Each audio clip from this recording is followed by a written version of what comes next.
Good morning, ladies and gentlemen. I'm going to call the Finance and Administration Committee meeting of Tuesday, February 14th to order. Happy Valentine's Day to everybody. Chair Henry, I think, wins the color contest, but really, Madam Clerk, can we do a roll call, please?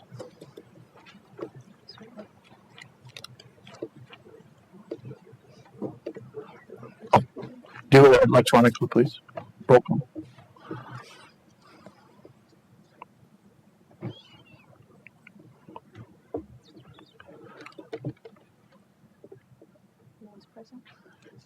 Everyone is present either electronically or in person, so thank you. Any declarations of interest? Being none, motion to adoption of the minutes of January 17th would be in order. Moved by Councillor Leahy, second by Councillor Gerard. Question, Mr. Neal. Yeah, Mr. Chair. No, I was just going to ask a question about the Bloomington Hospital Transit lawsuit that wanted to amount of whether it was budget. I wonder why they put that on the minutes. That's all. Do you want to respond, Madam Commissioner?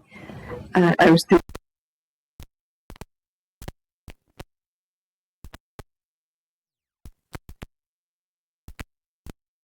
I guess the question is whether you insert, the question was asked pertaining to that agreement. Yeah, that's.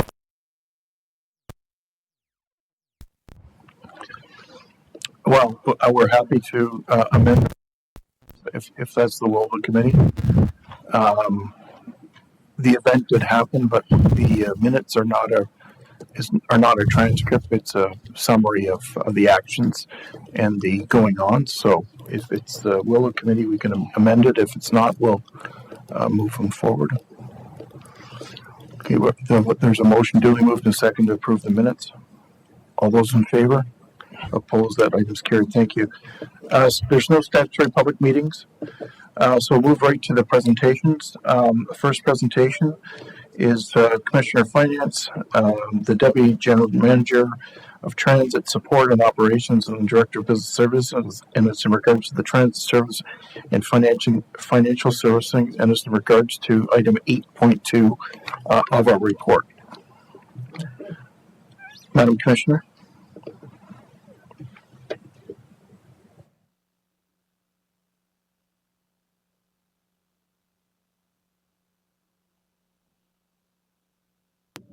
There we go. Good morning, committee. I'm just going to say a couple of words and turn it over to our General Manager of Transit to say a few words as well. I just wanted to say we have a lot of staff here that have spent a whole lot of time. This has been a mammoth project to put together. Lots of interesting dialogue and debate, lots of assumptions. Really, from my perspective, I think it's important to note that when we're trying to advocate for something, we're often asked the question, well, what is it that you want? And one of the real benefits of this work is that we do have an answer to that question. We do know where our touch pressure points are. So I think that's an important thing to note with respect to this whole project. And I did want to just say the team have been tremendous. Nicole has, from the finance side, has worked very hard along with Jamie and his team. And I just like to acknowledge that Andrew Wismer is here from Nicole's team, who was a crucial part of this project. So thank you for that. And I will turn it over to General Manager Bill Holmes for a comment or two as well. Thank you and good morning. I just want to start paying off. Ridership in December, and I'm extremely pleased to share with you today that for the week of January and for the first week since March of 2020, boardings were 105% compared to the same pre-pandemic week. As you know,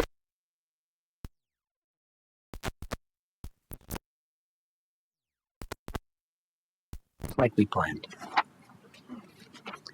This is a very important residents. Today, you will be making decisions that will shape the future of DRT and public transit for the region. With the leadership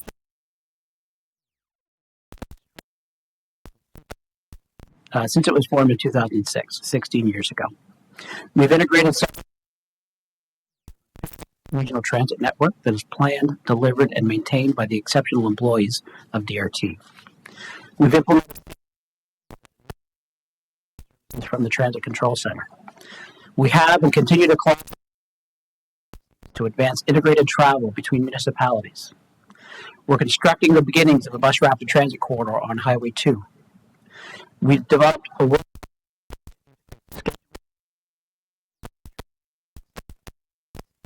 week with 24/7 access across urban centers.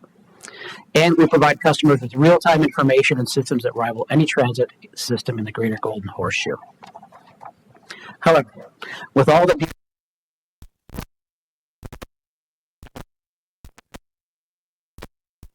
for our future, and that's reasonable. It's taken 16 years to get us to where sustain.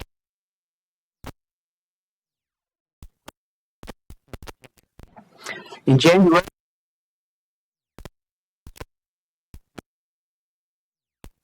and we to extend service into areas such as Seton and Bowmanville.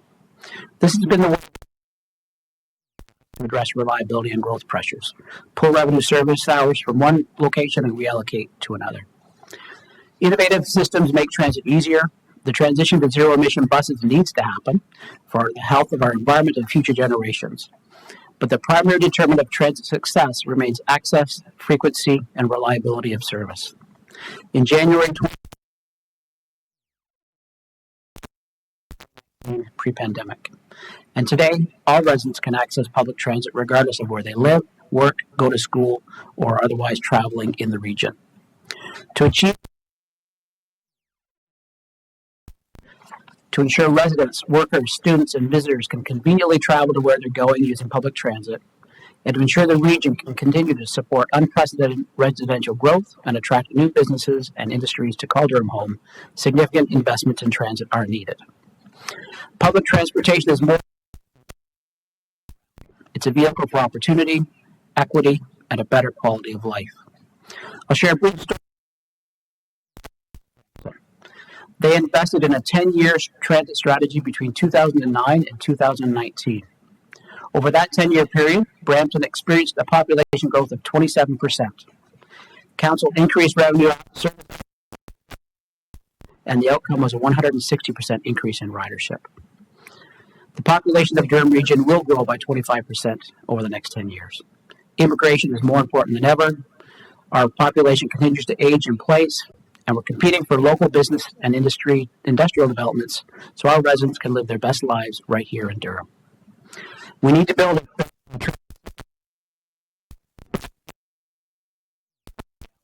almost 30% of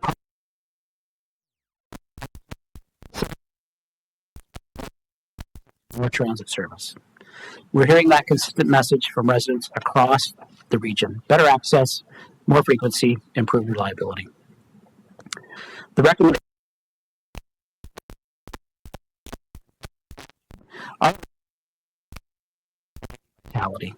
The plan has been developed to align to the transit modal share targets of the Transportation Master Plan, with up to 20% modal share in our urban growth centers and rapid transit corridors, 15% in new urban areas, and 7% in the rest of Durham. Through this plan,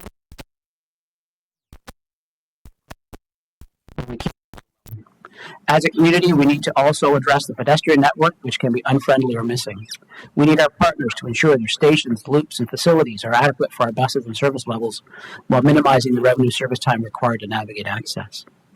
New developments need to prioritize transit use and any other actions that can incentivize public transit. By no means in Durham, there are some big numbers in the plan. But as you'll hear, the forecast does not yet include funding from the Permanent Federal Transit Fund that will launch in 2026, and other federal and provincial funding opportunities that may arise. Regardless, significant regional investments will still be required. I want to thank you for allowing me the time today that will shape the future of public transit across the region. I turn it over to Jamie and team for their presentation. Well, thanks, Bill and Commissioner Taylor for the opening remarks, and thank you, Chair Ash, Chair Henry, members of the Finance and Administration Committee, and other members of Region Council joining us today. I'm pleased to provide an overview of the transit service and financing strategy outlining the investment required to elevate the role of transit in Durham and ensure the region's economic competitiveness through enhanced mobility and connectivity. Joining me today and presenting is planning and budgets with the Finance Department.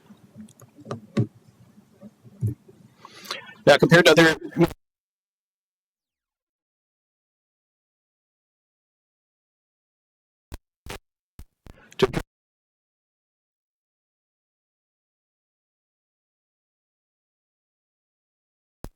along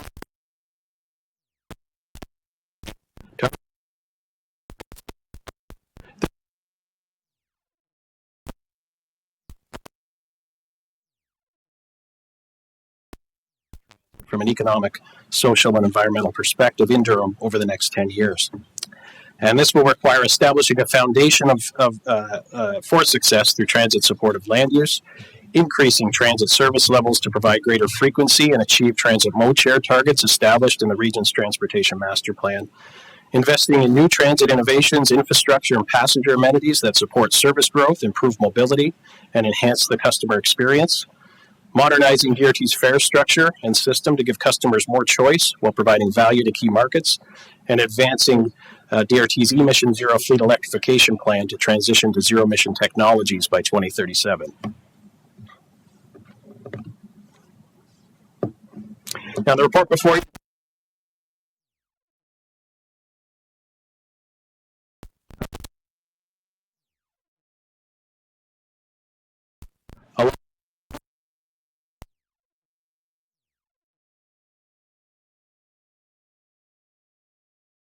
with a goal to smooth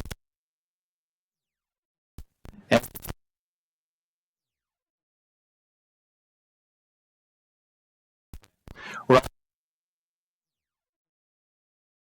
as well. Now, generally,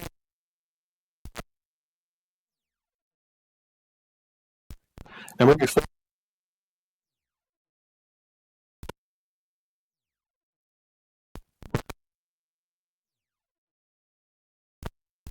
the goal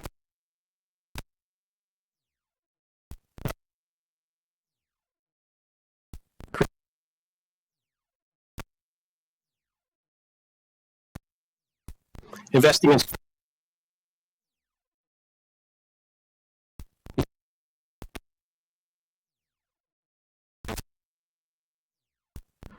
along with the traffic congestion and the wear and tear on our roadways that they generate. And fleet electrification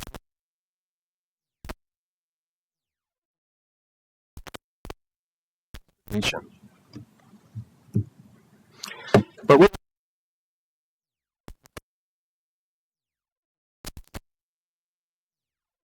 planning.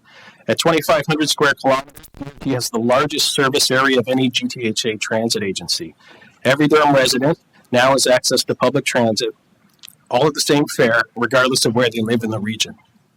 Given the spread out nature of many of our communities, DRT vehicles regularly travel long distances to pick up relatively few passengers. Land use policies are key to promoting and incentivizing growth and development at key transit corridors and stations. It ensures that transit is an easy distance of where we live, work, and shop. It also helps grow transit demand, increasing ridership on existing services and optimizing the use of existing infrastructure, ultimately strengthening the return on investment. Conversely, low-density greenfield expansions necessitate linear service extensions and new infrastructure, increasing operating and capital costs for a small number of passengers. This results in longer trips and lower service frequencies, requiring more fuel and fleet maintenance while generating limited fare revenue. Over time, it requires higher costs to maintain the same service levels, leading to higher property tax subsidies to sustain the service, or the introduction of alternative service models such as on-demand. We're continuing to work with our partners in the Planning and Economic Development Department, the Works Department, local municipal planning departments, and Metrolinx on transit-supportive land use policies and decisions. We ask you as Durham Region Transit Commissioners to continue to bring a transit lens to land use decisions at the region and with your local municipal councils to support transit success. Now, today's report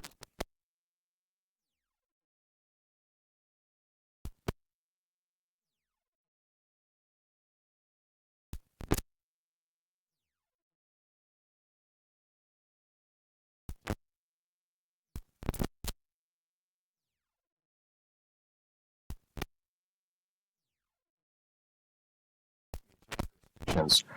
The recommended path that's before you, and it's shown in the green line on the chart on this slide, falls between the two, and it focuses on ensuring that DRT services support the achievement of the transit goals in the region's council-approved transportation master plan.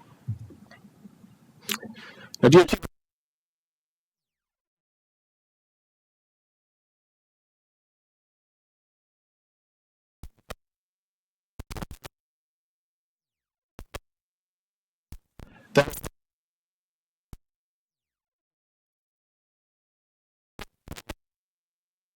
competitive region expected to approach 1 million people in the next decade and more than 300,000 jobs. What we've seen over time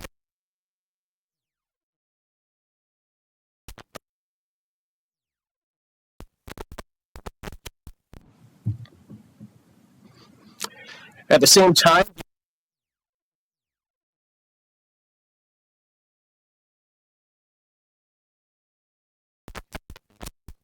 we'll just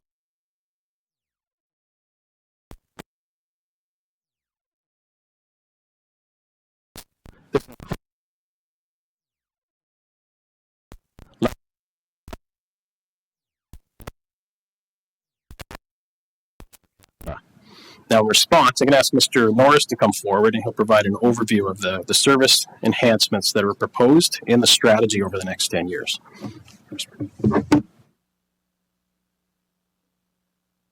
Good morning. Thank you. Next slide, please. The 2023-22 service plan calls for investments of 652,000 new revenue hours, a 120% increase from today. The investment in service will position the region and its local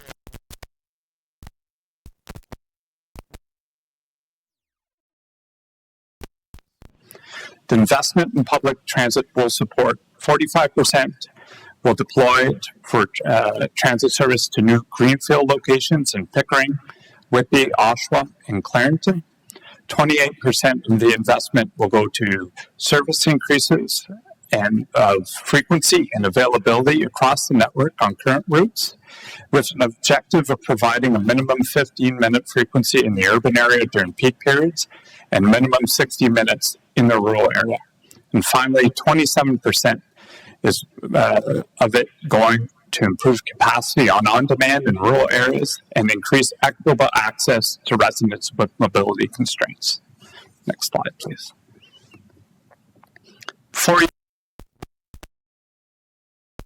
It positions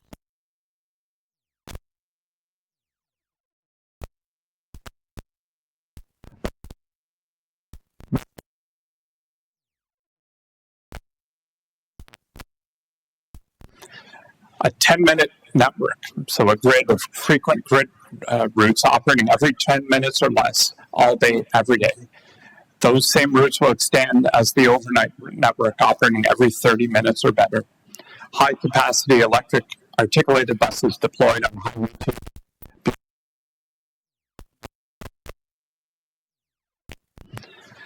Positioning transit as a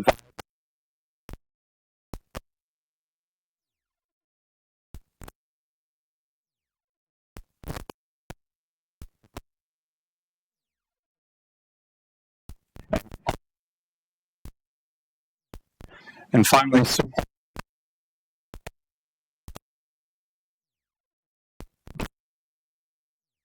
next slide, please. And finally, a successful transit system is based on its infrastructure, and those improvements are needed to support a deployment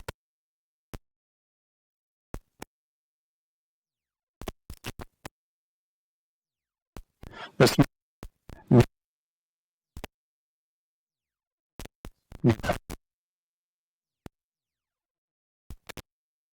support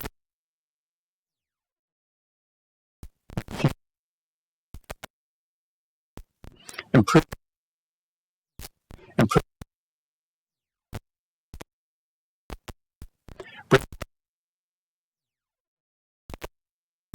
which includes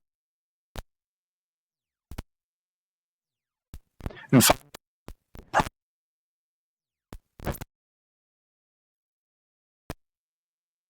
and addressing the accessible transit network, pedestrian network. Thank you.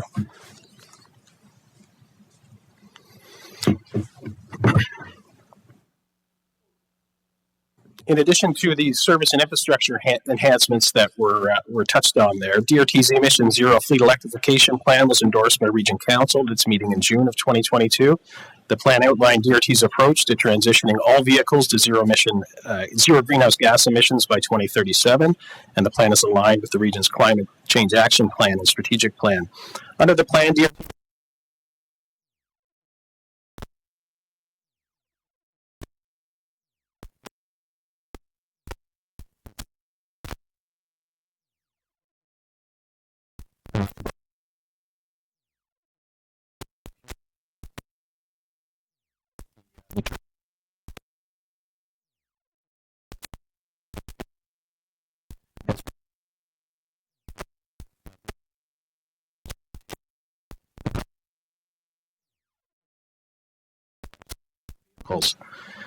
the proposed 10-year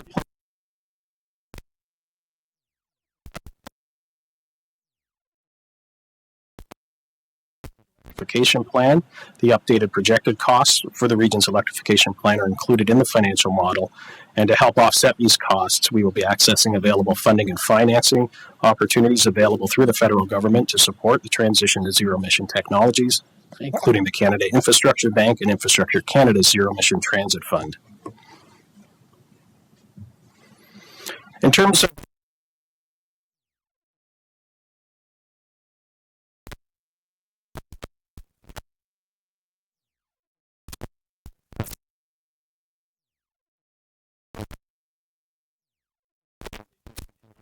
paper period passes, more than doubling the use of Presto electronic fare payment, and expanding payment options for customers, including e-tickets and open payment. We continue to offer discounted fares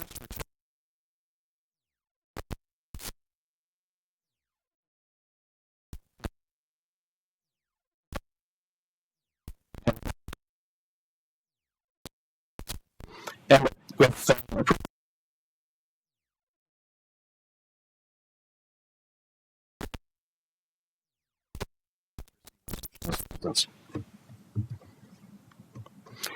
moving forward.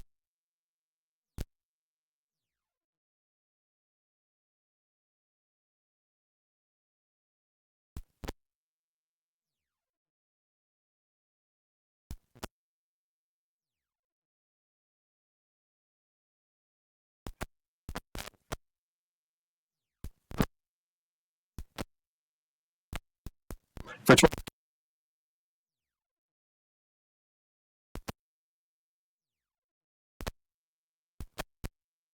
the cap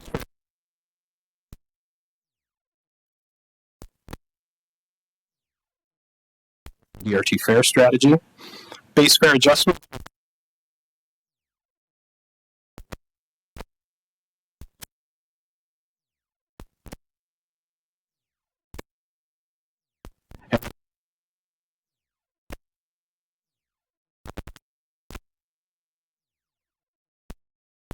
report back to council on the recommended approach.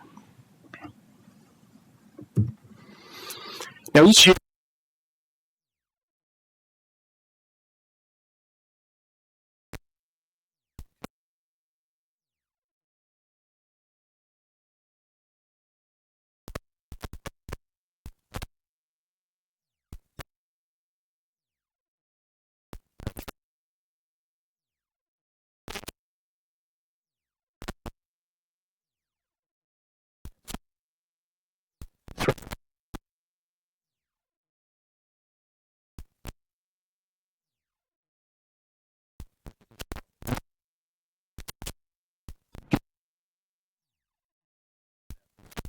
any significant revenue for 23 will focus on getting the service up and running, and we'll be reporting back on initial uptake and any required program adjustments as part of the 2024 budget process.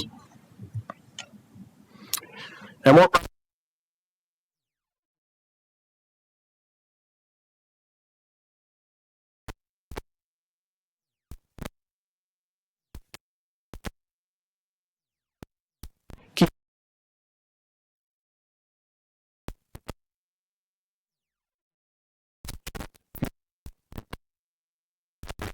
expenditures. The phase out of Safe Restart funding to assist with COVID-19 impacts and the implications of Bill 23 on transit development charges represent additional pressures. In modeling the financial commitment required to achieve Council's transit priorities over the next 10 years, we are leveraging all known and available funding and financing sources at the federal, provincial, and region level, including those listed here. It should be noted, though, and General Manager Holmes touched on this, that the Federal Permanent Transit Fund that is set to begin in 2026-27 is not yet included in the financial model for the strategies. The terms of that program are not known at this time. I'm now going to ask Ms. Pincombe to come forward. Speak to the 10-year financial forecast.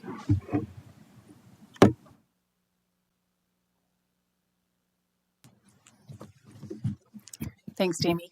So I appreciate the opportunity today to share with Finance Committee the financial implications of the 10-year plan before you.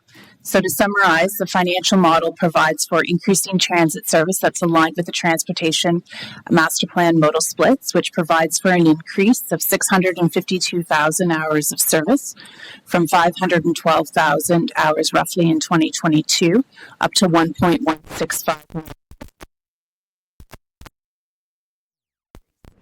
The plan also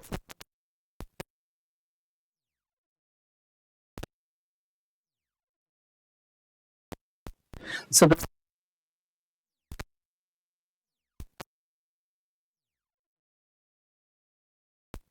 but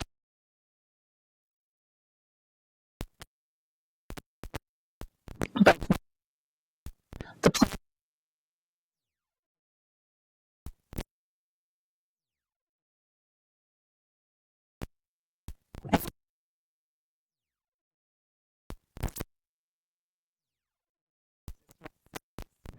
lastly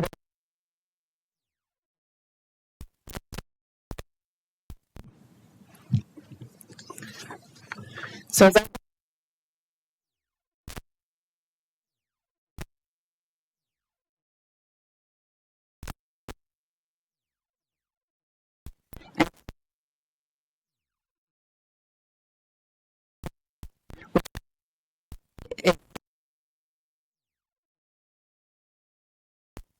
annual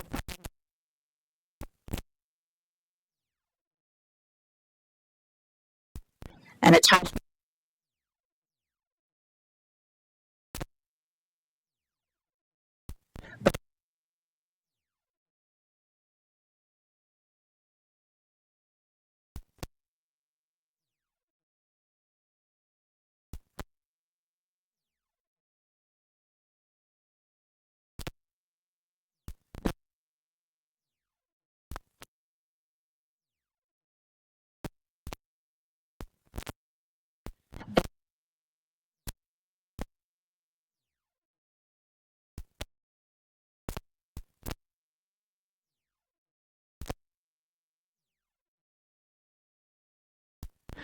so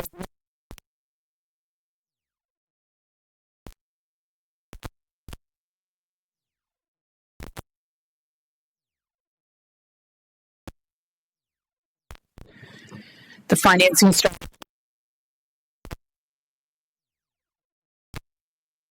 120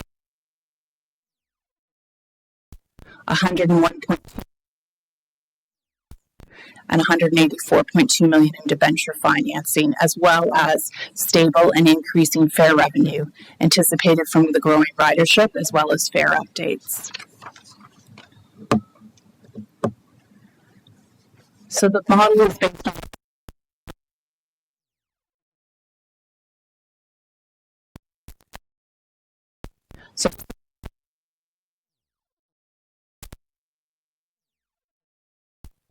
so the financial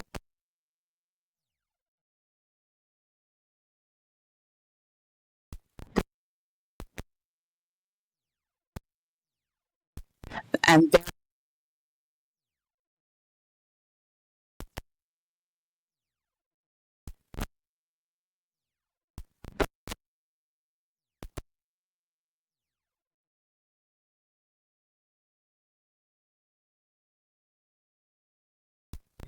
the plan also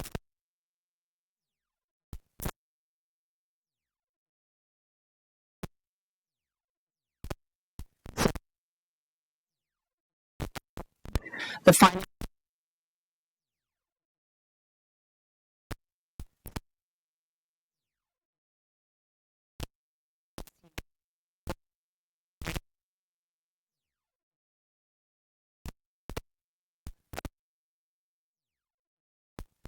The plan currently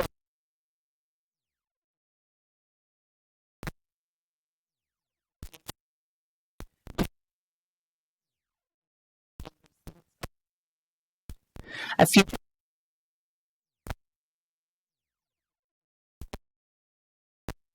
including that of fleet electrification. Lastly, I'd like to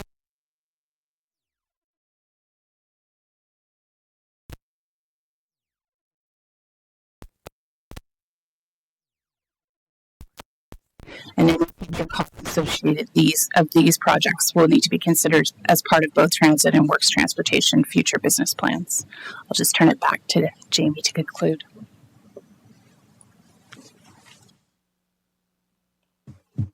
Yeah, thanks, Nicole. And just to wrap up, building a first-class train.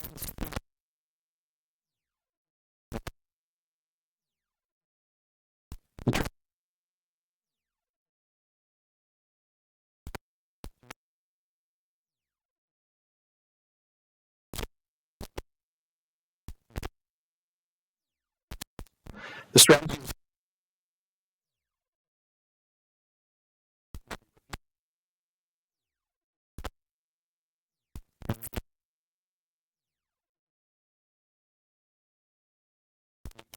The federal and provincial governments on transit funding.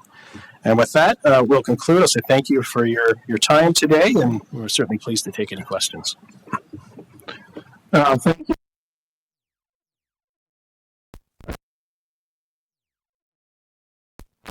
Mr. Holmes. Some will argue that the 10-cent cash fare is punitive to low-income people. Could you speak to the programs and the policies that are attempting to get the underhoused, people on social assistance, et cetera, off the cash fare system, and what supports we're offering? Certainly, I'm pleased to respond to that to the chair through the chair. Yeah, I think.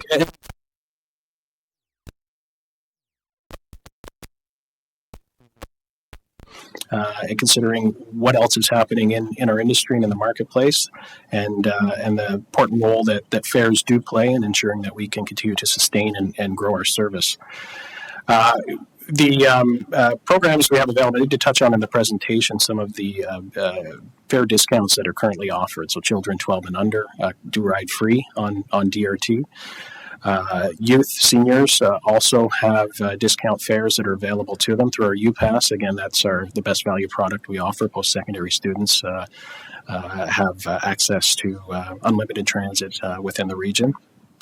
And then our transit assistance program has been made available to Ontario Works and Ontario Disability Support Program clients. We've worked closely with our colleagues at Social Services to do outreach and support those customers in shifting over to the transit assistance program. It's offered through the Presto card, and we've kind of shifted away from the paper-based access pass that's been there in the past.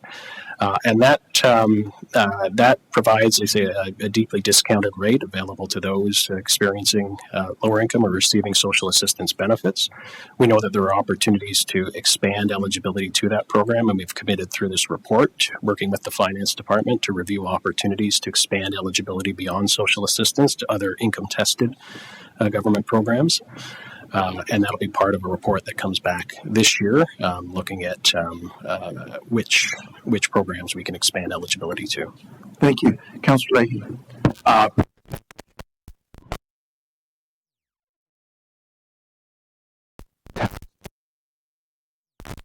There. So is that what's going to happen each year? Like some of the years you were saying a 4.5% tax impact just to support the thing, which would be if we're around 7.5 million, like that's like a 35.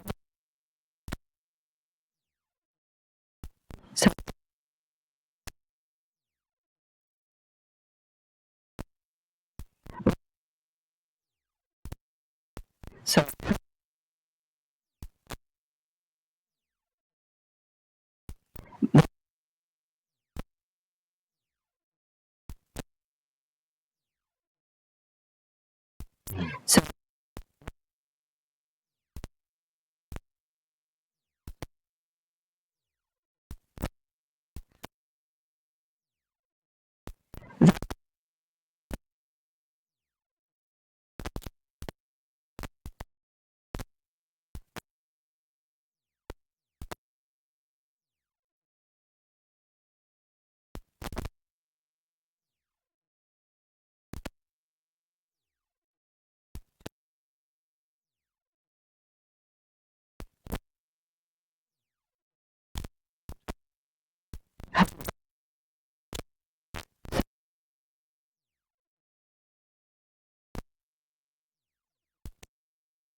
And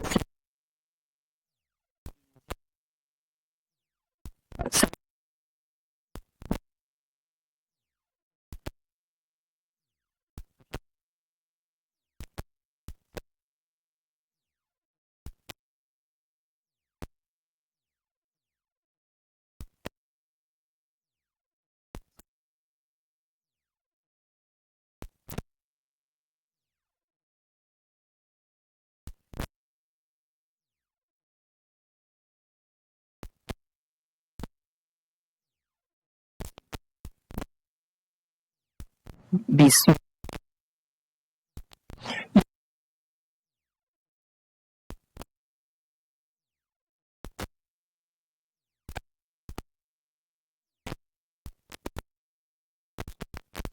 It's about 7.5.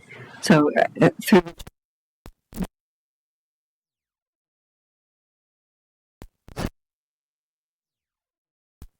it,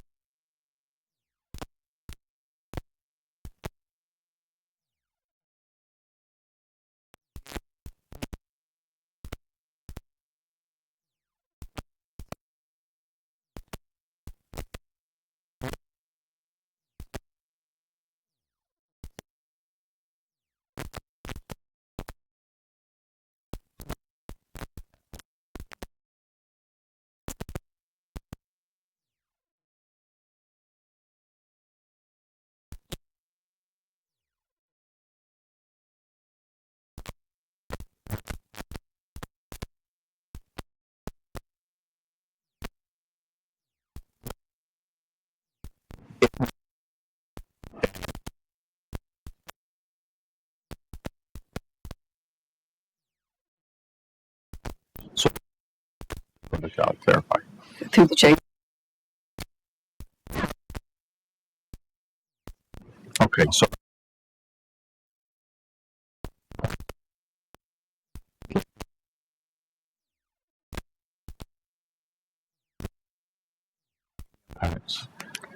So through the chair, just on an overall perspective, and the CAO may wish to comment as well.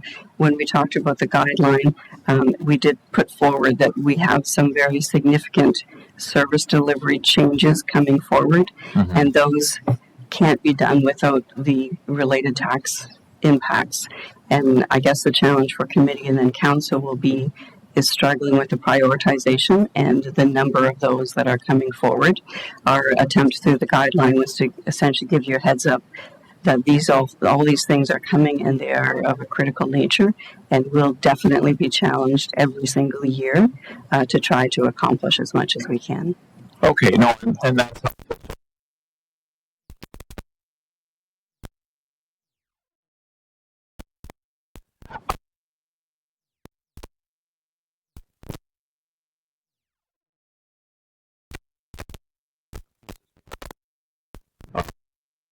and again, I'm looking at my town, and I guess part of the challenge is that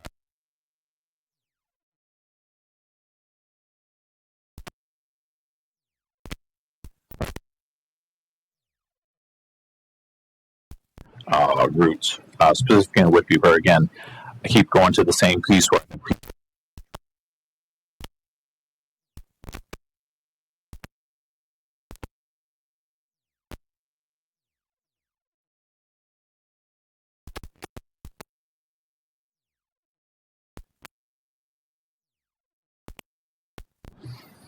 specifically in Whitby, I guess, for me. Through the chair, I can't The 2023-2032 plan has revenue hours for all those services. How they get rolled out and when is subject to our service guidelines. So how the demand is evolving and what it looks like, and if it is meeting those minimum requirements. The challenge specifically with respect to the GO commuter rail, that market is still depressed. It's very depressed. Even though our ridership is above pre-pandemic, that market there, we're about at 55% of what it was previously.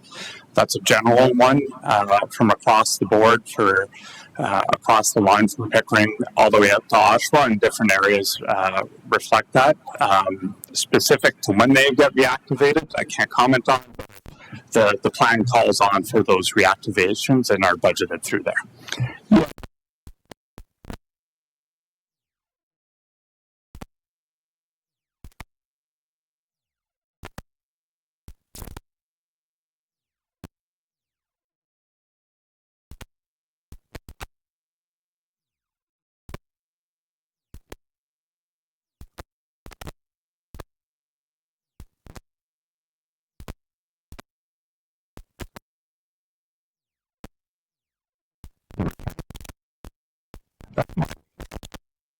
So, is there any other way that we're capturing that usage? Through the chair.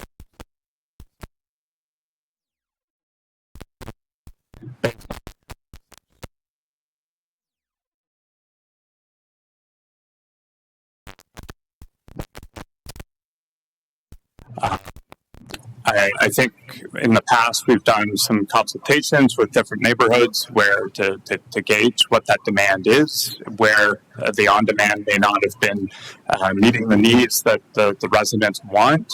I know we are preparing several public information centers and get public engagement. Maybe there's some opportunities there to work with the local neighborhoods within the municipalities to have a better gauge of what's the want and the need is the on-demand service. Yeah.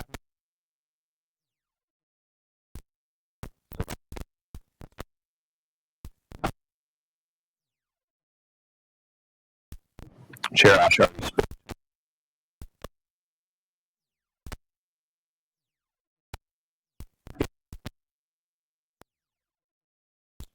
But they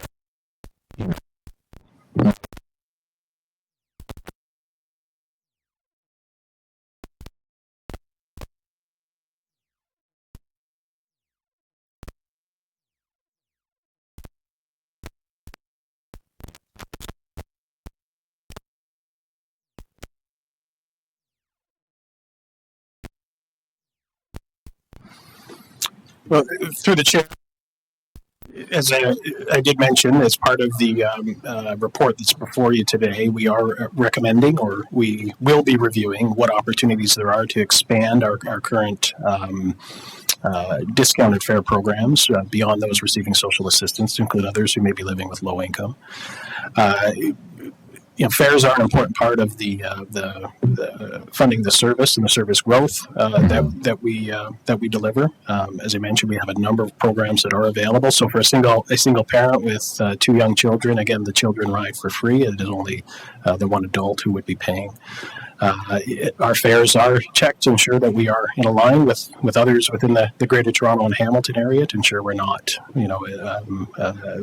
exceedingly higher than what the market is currently. And it is always a difficult decision as to when we do adjust fares, what that adjustment should be. And I think 10 cents based on some of the cost pressures we're seeing from an operating perspective is fairly modest. Yeah. Okay. No, fair enough. No. It's just understanding those costs and recognize how we're going to communicate that to ratepayers for the next little while, like all these investments that we're going to require. Thank you. It's also card will now allows credit card and will soon allow debit cards. Yes, through the chair, you're correct. I also, as you may recall, Presto cards were available for free for most of the pandemic. We really encourage people to transition across to take advantage of that lower fare of $3.25. There's great value to using the Presto card, and that includes, again, it's a cheaper fare, and I don't recall them. You basically recover the cost of the card today. So we really encourage people to go there. It also helps us operationally. It eliminates the risk of those issues of fare disputes, where someone puts in a little bit less cash when they have the card. There's an automatic process there that eliminates that risk, which we really appreciate operationally, and our staff do as well. So we continue to support that transition through to Presto. Again, encouraging people to get a card, and again they make the money back after 10 rides, and then they benefit on a go forward basis. And again, operationally, it's much more effective for us and efficient as we're running the business. If I can just add on what General Manager Holmes was saying as well, we have seen prior to the pandemic less than 40% of customers paying through electronic channels. That's now 85% in 2022. We have expanded to include e-tickets, and yes, to Chair Ash's point, as of just 2 weeks ago, we've now introduced credit card payment on Presto devices as well, and are expecting debit payment to be available. So more choice that's available to customers, and as we said, we're committed to looking at opportunities to expand some of the discounted products we have available to other groups. Councillor.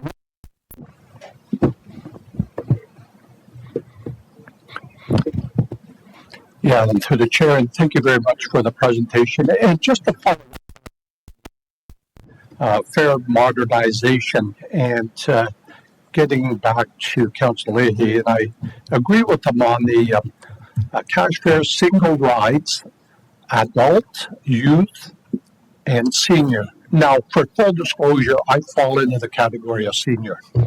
But if I look at increases, single ride Presto, 10% jump, youth age 13 and 19, 10%, $2.90 to $3.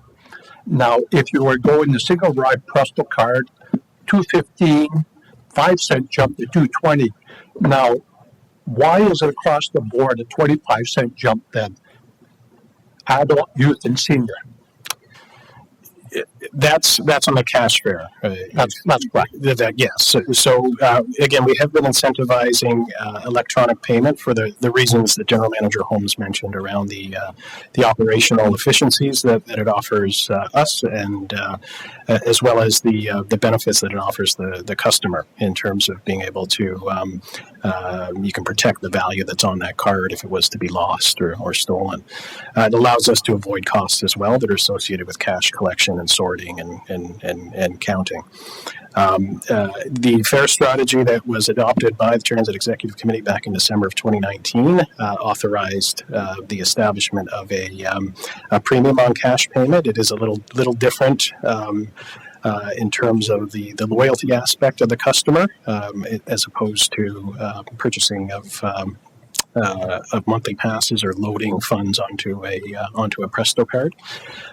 And again, we want to incentivize for operational reasons and for some cost savings reasons on the cash collection standpoint to encourage customers to move to Presto. The free Presto cards that we made available throughout the pandemic, the biggest group that we actually saw make the transition to Presto were seniors. And so it did show us that customers were able to make that change. And I think it is a bit of for those who aren't comfortable perhaps with electronic payment, it is a change. And I think we understand that. But I think once they get accustomed to how the system works, how you load the cards, it works really well for them. And as I said, we saw a big shift in seniors moving from cash payment to Presto cards over the course of the pandemic. Now, as a follow-up to that, is there any way that you can track those that are using cash fare? I guess it'd be very difficult, whether it be adult, youth, and seniors. I probably it'd be very difficult, or could you? Certainly, it does rely on certain codes getting punched into fare boxes, and just isn't as reliable, as accurate information as we can collect through electronic payment. Right. Now, speaking about on demand, and again, I can understand, and again, for Clarington, urban areas such as Bumville, where we do have Durham Region bus service, once you get out into the, and Durham,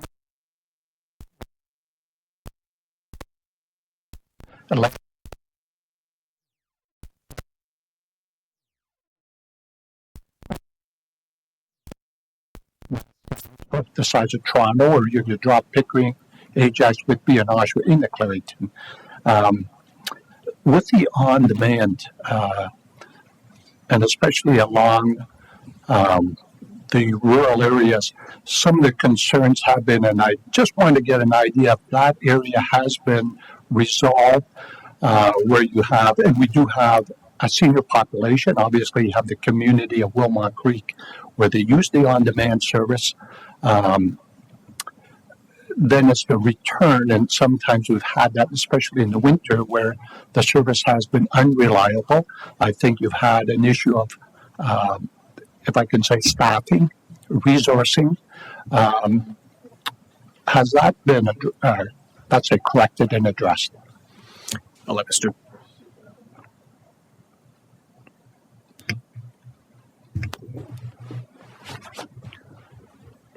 There we go. Through the chair, DRT.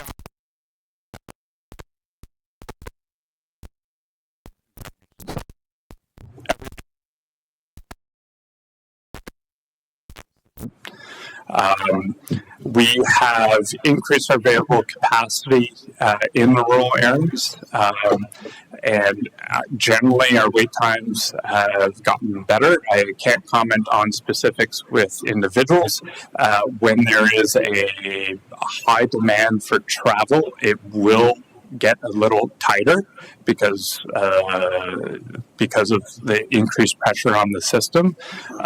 But we have seen an increase in the uptake of the on-demand trips across the region since the beginning of the year. And just last week, we were just shy of 5,000 rides for the week, which is the most we've ever delivered with the system. We continue to invest with it, and we are also transitioning over the next months onto a new software that will provide a little better customer experience, but a little better efficiency to be able to increase the service efficiency and capacity we deliver to residents and customers. Okay. Now, with the how many on-demand vehicles are there, and is there a thought of transitioning to electronic vehicles, EVs? Through the chair, our current internal fleet is a mix of diesel and gas, but they're several years older. Through the third party that provides the vehicles, they provide vehicles, the sedans and minivans that they currently provide, they are hybrid.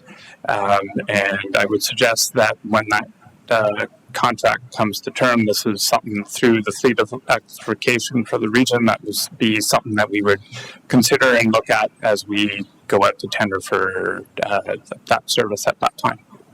Right. Now, previous to my turbine council when I was on tech, now that was pretty new about the idea of I guess if you want to say on demand, but again, there was conversation at that time about using Uber.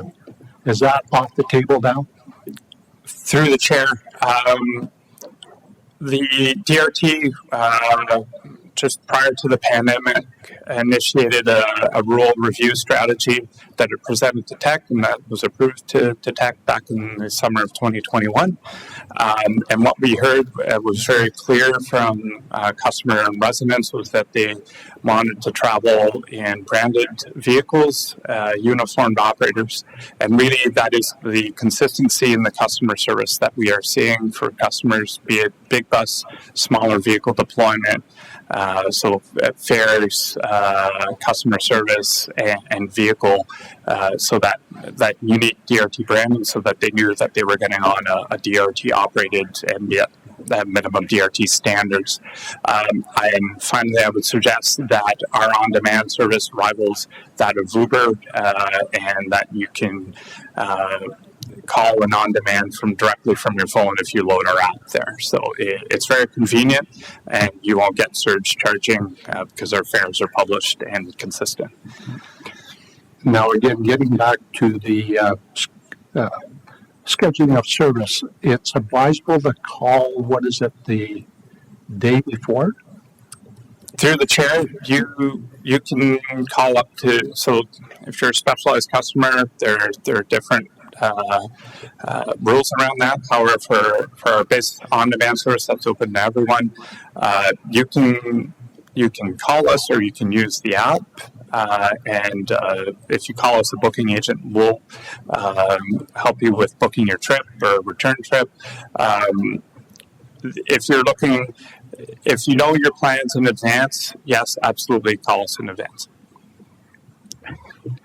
Well, thank you. I will just tell you, it doesn't work right immediately, the on-demand. My wife and I had a nice opportunity to walk from the Wilmot Creek parking into Newcastle.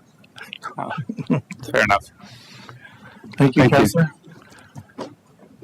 Councillor McDougall.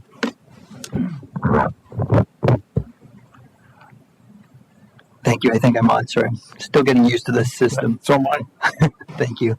Thank you for the presentation, everybody. And first off, just straight up, I want to say that I am an avid transit supporter. Unfortunately, I'm not an avid transit user in Durham, but I am a transit supporter.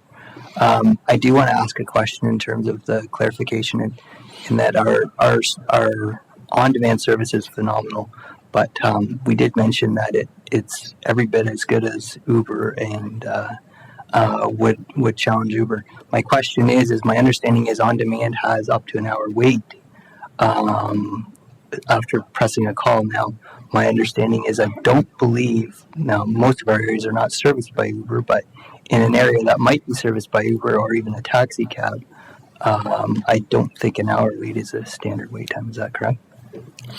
Through the chair, would see hour waits. That's generally not the rule that's out there. There might be times where there could be an hour wait, and that could be because of vehicle availabilities, like a mechanical breakdown or an operator that got sick and had to be sent home. The same type of service disruption that we would see on scheduled service may impact the availability of the service, or it could be weather related or traffic related that would maybe delay the vehicle. An hour wait is not the norm that is out there. Okay, just to stay on the same topic in terms of the on-demand, are we prepared to see an increase in on-demand requests in the rural areas? I'm asking that because I know last year at our council in Scugog, we had a taxi cab operator come to us, and he's struggling a bit. Our on-demand fares are so good that the taxi cab companies are now struggling to compete with the on-demand service. So I'm expecting that we're going to see an increase in on-demand requests in the rural areas. Through the chair.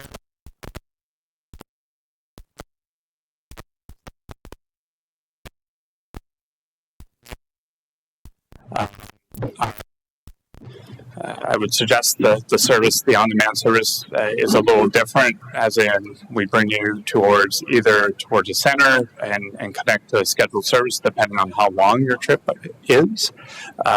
Really, the on-demand service is to provide a base level of service available to residents when the scheduled service isn't viable because of either the demand is too low or the land use isn't supportive of scheduled public transit service. Okay, very good. And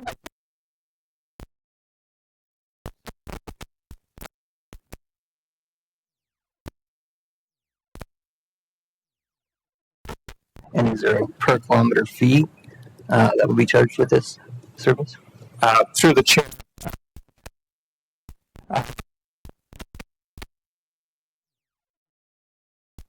The hourly, depending on your charter details, it's fully encompassed regardless of mileage. So it's from when the operator reports for the service till the end, and that's how the time would be added up. And yes, the minimum booking time that's being recommended is a minimum of 4 hours. And again, charters would be dependent on availability of vehicles and operators to support the service. And Mr. Chair, just to follow up, will there be a kilometer charge on that charter as well? Through the chair, no. The proposed rate is inclusive of kilometers. Okay, very good. I do want to ask a question in terms of, I know in the rural area or in Scugog, I think it's all across Durham and maybe the GTA in general. All of us are tending to own vehicles, and we have some costs automatically in owning a vehicle. So the problem is in terms of getting us on the bus or the transit system in the first place. So in terms of our integration, in terms of active transportation or multimodal transportation, how are we working to integrate those so that, those of us could, if we choose to not own, say, a second vehicle, could make transit that option? Through the chair, every transit trip includes an active transportation form to it, and we work closely with the works and planning departments here at the regional level and our local area municipalities to ensure that those, if there are gaps or opportunities that exist to be able to improve the entire trip experience, that we do so, but it is a collaborative approach across the region with all of the partners from the region and the local area municipalities. Okay, very good. I do have questions with regards to the GO Transit options to Scugog and beyond, but this is concentrating on DRT Transit, so I'm not going to ask them that this time. Thank you. Thank you. Councillor Garrett. Thank you, Chair. Just a couple of very brief comments and one question. General Manager Holmes spoke to the fact that we're seeing 25% growth, and it's here and happening now. I think the model, as far as providing long-term sustainable funding to be prepared for that growth, is critical. It's here, it's now, it's on the field of dreams. So I applaud that approach. I do want to speak just quickly from a Durham North perspective. One is we have an aging community throughout the regions, but within Uxbridge, I think it's a little bit higher than the standard. So I encourage, as these plans are developed, to support our aging community to help people get around both within the town, but also to appointments that would typically be in the south for some of the bigger facilities. And then speaking of that, we can get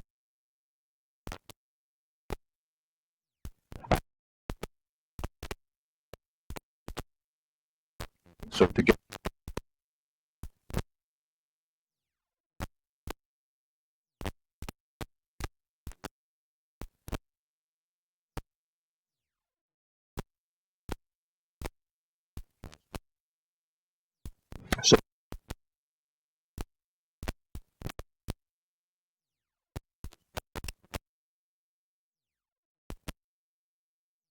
in the south and the north. Thank you, Chair. Chair, at minimum, the scheduled service, the situation as it is today, from Uxbridge, we connect through Route 905, which travels from Whitby Go up through North Oshawa, Scugog, and Uxbridge. On demand is available directly from Pickering all the way up into the Uxbridge area. I would suggest as the growth into North Pickering evolves and materializes into the Seaton area, that we would most likely see a connector route from that 407 Brock area into Uxbridge to be able to reestablish that connection through scheduled service. And again, our objective is to improve from our current 90-minute headways that we operate on our rural connectors to at least a minimum of 60. That means that it won't be 60; it could be 60 or better. So that we know that frequency of service and that ability to rely on public transit and have it available, that it needs to be frequent, so that we do know that. How those plans are going to materialize over the course of the plan, I don't have specific timelines, but they are there. They have been identified and are accounted for in that service plan over the next 10 years. Okay, thank you for that. And it's not even just an issue of when the new hospital long-term care come. There are services that are provided in the south now. We're focused on some of the social services that are centralized in the south, and we have people in Brock and Scugog and Uxbridge that need to get to those. So it's not really not a future issue. It is a today issue. So the more focus you can put on that connectivity from the north to the south would be appreciated. That's all for me. Thank you, Chair. Thank you. Final question, Councillor Crawford. Thank you, Mr. Chair.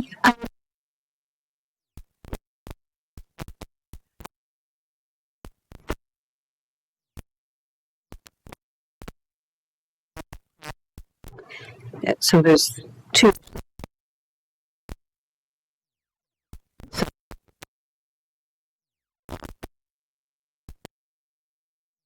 Is the one.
So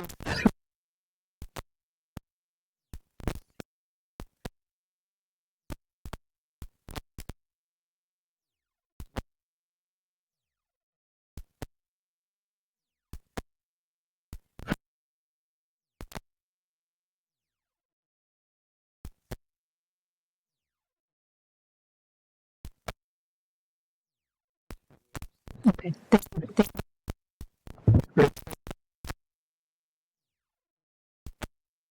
Well,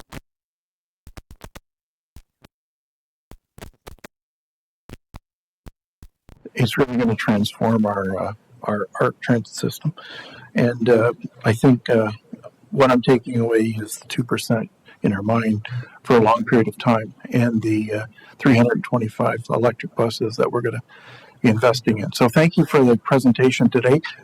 We do have a report that will deal with the recommendations, but I thank you, lady and gentlemen, for the presentation today. Obviously, there was a lot of interest in your information you provide us, so thank you.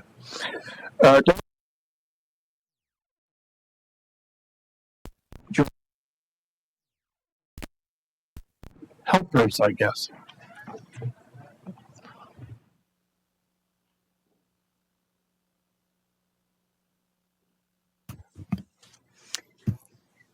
Good morning. I'm delighted to be here this morning to address the committee. As noted, my name is Joanne Marr.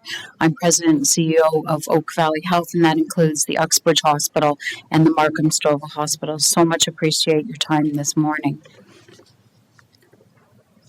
In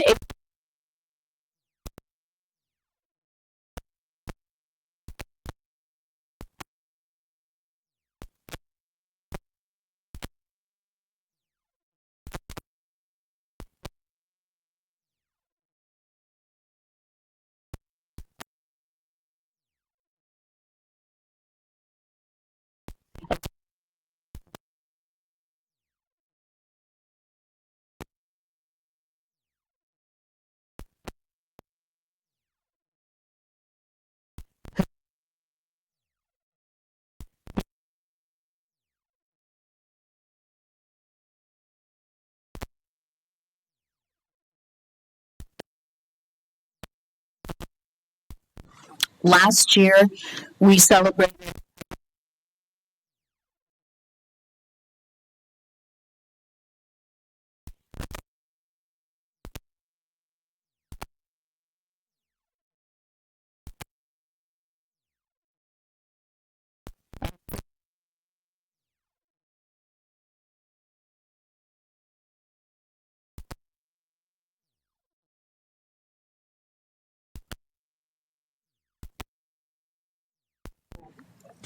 The report. They just need to pull up your PowerPoint. So we're looking for the PowerPoint presentation. Yeah, they're pulling up the report.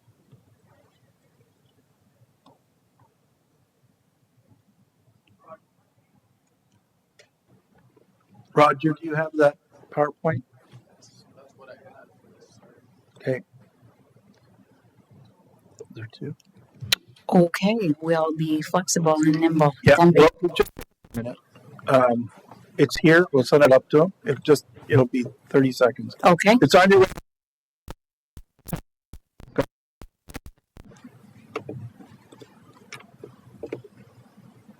We just talked to the sky, and Roger knows what we're talking about. Okay, so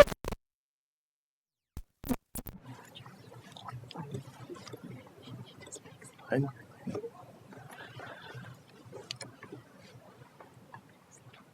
Yeah.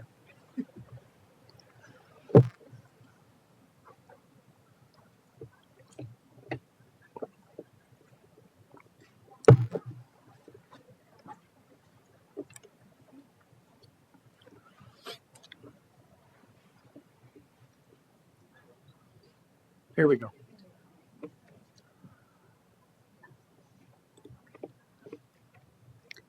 Okay, lovely. Thank you so much.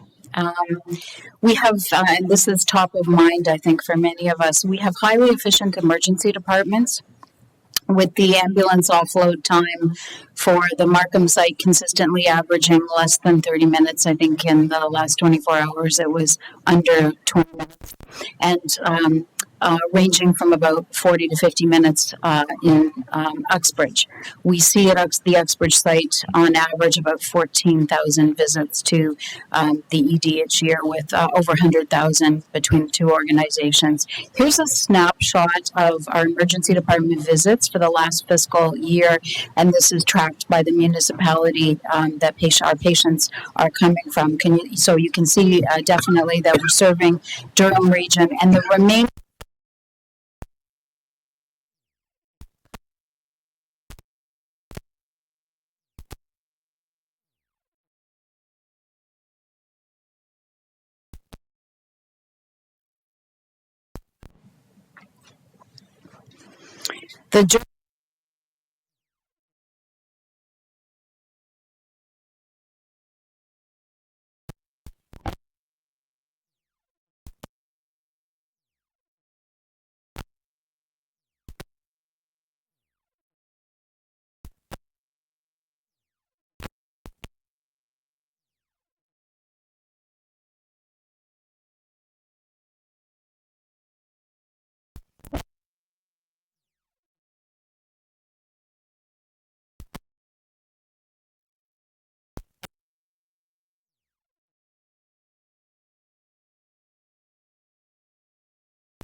the the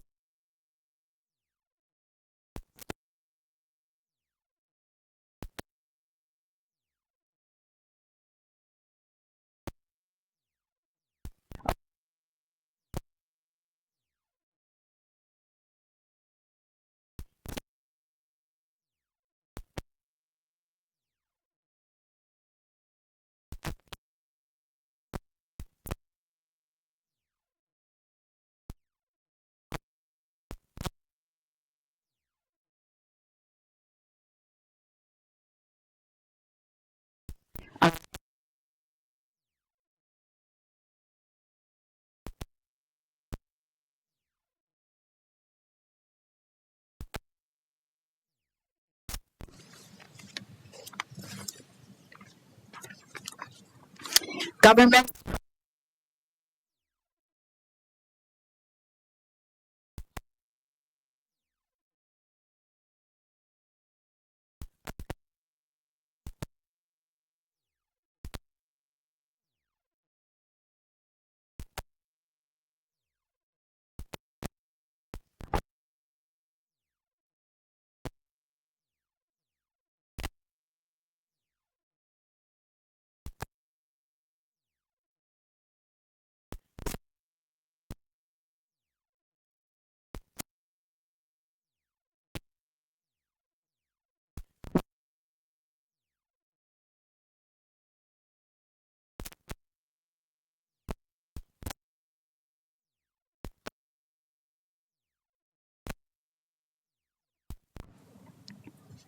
So thank you.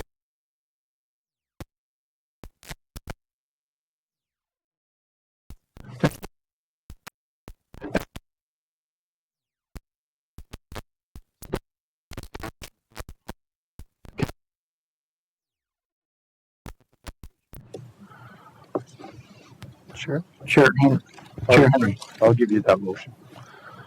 I think the my gentleman friend from Uxbridge was going to move it. Well, I'd be happy to second. Okay. Moved by Councillor Garrod, second by Chair Henry, that the item be referred back to staff for consideration for inclusion in our hospital capital program. Commissioner, do you want to speak to it? Through the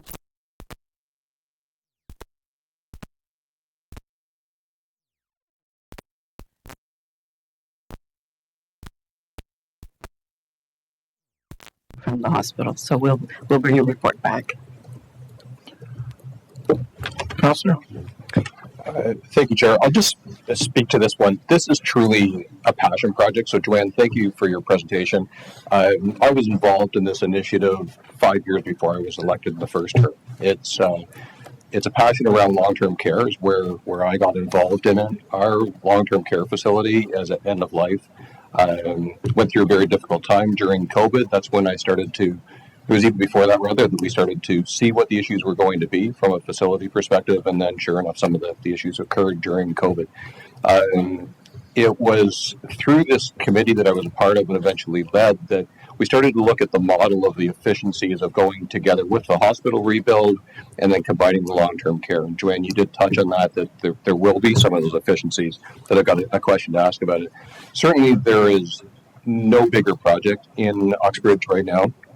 I know Mayor Barton behind me is at least as passionate about getting this done as I am. And I think our community would support that this is the single biggest project. That said, it's not just an Uxbridge Centre project. You talked about some of the people that come in from different areas. As Durham's population explodes in the coming years, I would expect we'll see more people coming up from Seton. We've got people from Ajax coming in. We'll have more of that. There's phenomenal growth in North Whitby into Brooklyn. There'll be people coming from that direction in as well. So it's certainly a regional project, happens to be built in Uxbridge. And we've talked already through a transit perspective about how all of these pieces integrate together as the region grows. So I appreciate the presentation, certainly proud to make that motion, look forward to the support from the region. Joanne, if I could just get you, because you were so limited on time, if you could just go back and revisit the idea of the efficiency with the building, the new building that's there today, the replacement of the hospital because of the condition that it's in now, and then the connection to the long-term care facility. Certainly, I think that model is what really piqued the interest of the province. So if you could just get a little bit more information about what those efficiencies would be, please. If I may, Mr. Chair, great question.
Thank you for that.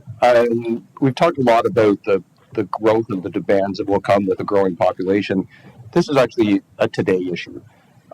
We've got challenges with the hospital itself. I've talked about the problems with the long-term care facility, that it too is at end of life.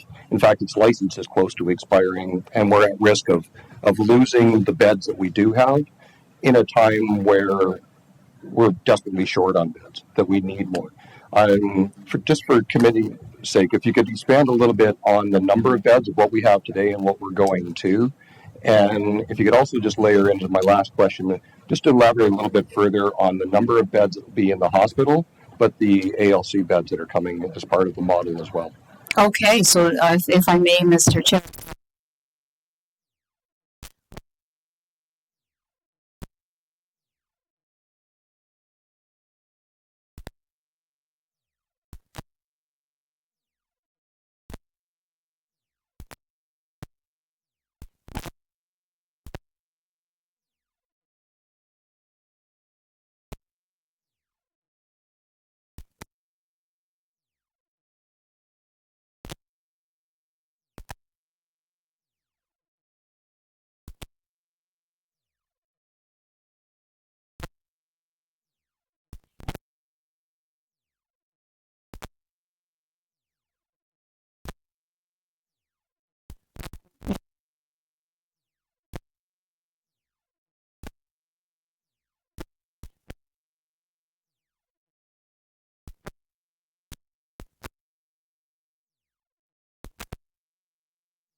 Picture.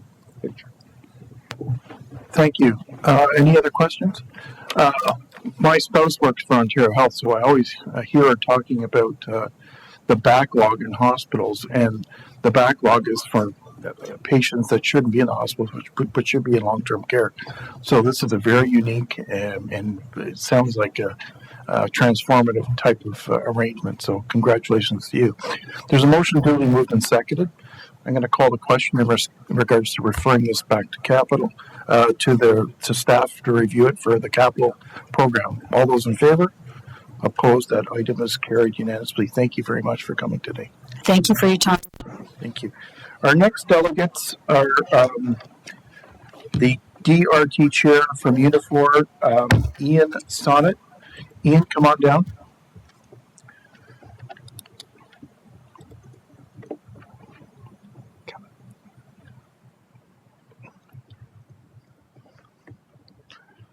Thank you, Ian. You're welcome to our chair. You have 5 minutes, and we look forward to your comments.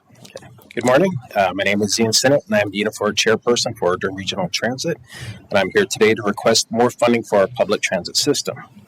Today, most of our 900 series buses are running at near capacity or beyond maximum capacity, which means at times we are unable to pick up all members of the public needing our services. And this constant pressure on the system is also being felt by the operators who drive these routes. The reason for the state that Durham Region Transit is in today isn't because of a scheduling issue or a planning issue. It is because public transit funding by Durham Region fails to keep up with the services our communities need and deserve. There is a report issued by the Toronto Board of Trade called Next Stop Building Universal Transit Access. It outlines a strategy for building a globally competitive transit system throughout the Toronto region. The report recommends a launch of region-wide 10-minute frequency throughout the Toronto region as a standard on all major routes, ensuring equitable access to jobs, education, and other opportunities. The report states that 13 to 15-minute transit service is the maximum desirable time customers wish to wait for a bus, and a 30-minute wait becomes unattractive to those who use transit most often.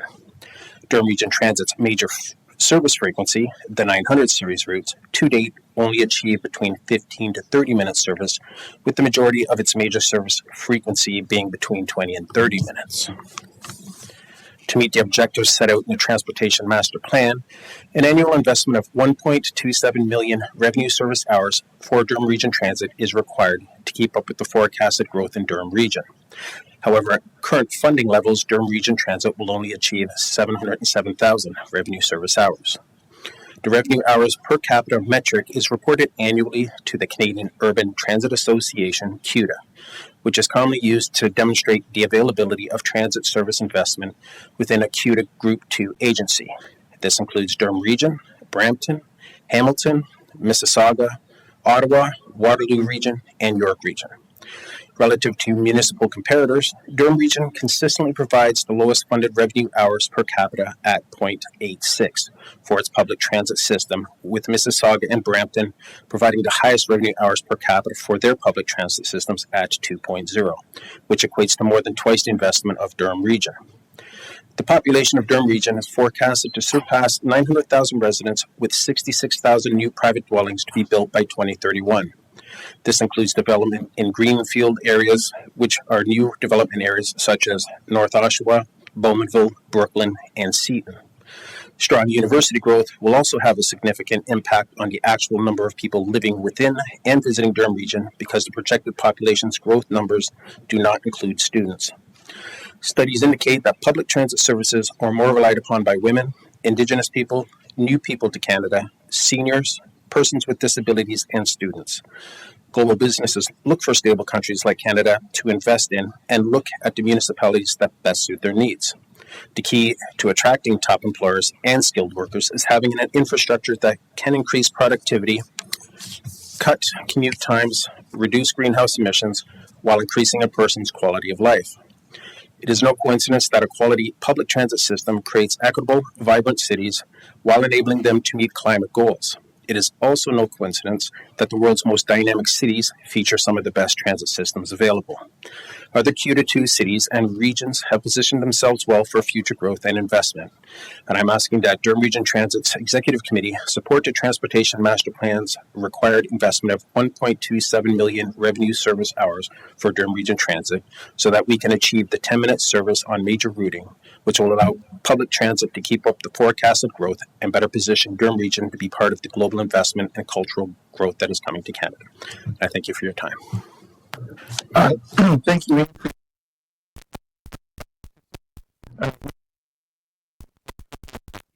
8.2. Any questions of the delegate? Councillor Dougal. Well stated, Ian. Thank you for your presentation. Thank you. That's all. Great, thank you. Okay. Next presentation is Mr. Jeff Gray, who is president of Unifor Local 222. Welcome to the chamber, Jeff. You have 5 minutes for your presentation. Okay, everyone, thank you for having me. Today,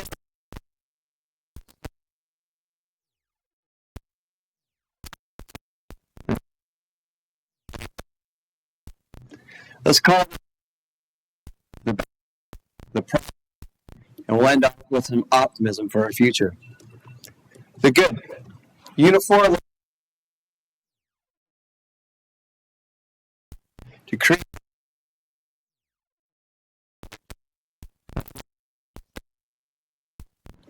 January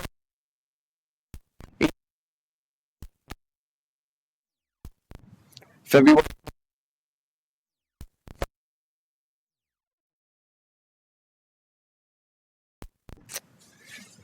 This does not include management, consultants, outside contractors,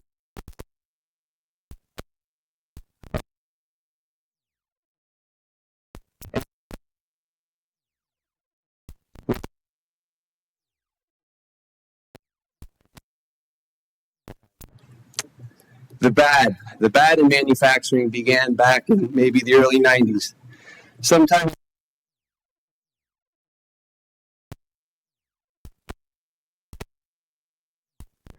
the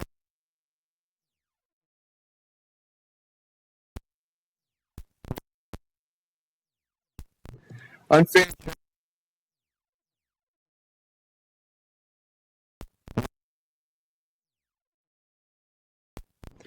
but the effect. The problem I deal with as president Unifor Local 222. The problem I deal with,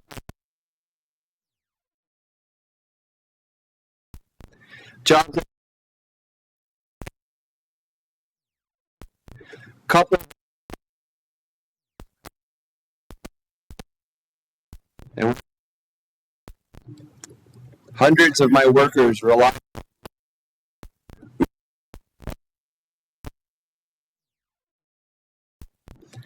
My own staff.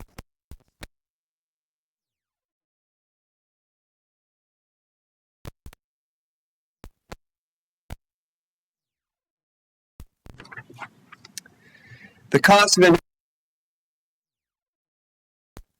that's one way. Doesn't include a tip, $40 for the day. Even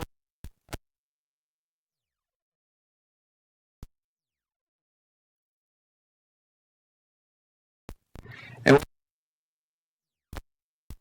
well,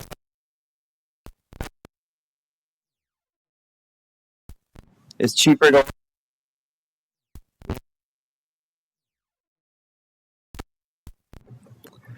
we have to do better. I asked my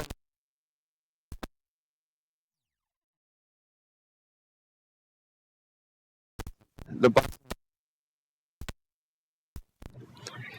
uniform.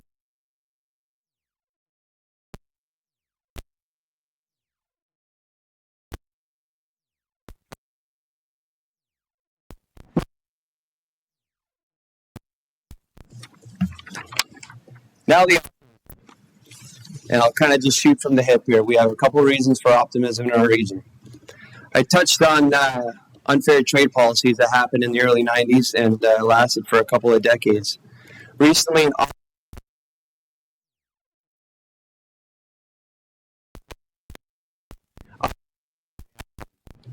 IRA is not the greatest acronym in the world, but here we are. The Inflation Reduction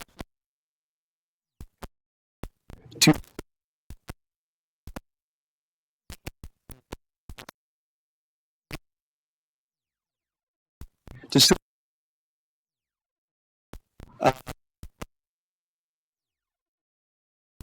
the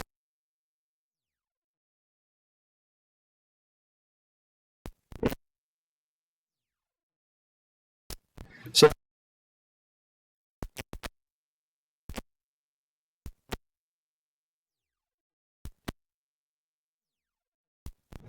we have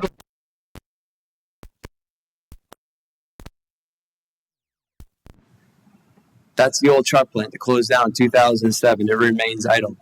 Right now, 60% of our floor is dedicated to the ICE truck, internal combustion engine. We have 40% capacity in our plant, and we're leading towards Big 3 bargaining coming this September. 2020.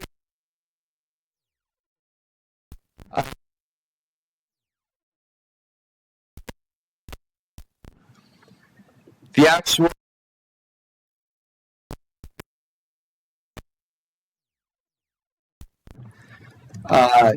in Oshawa,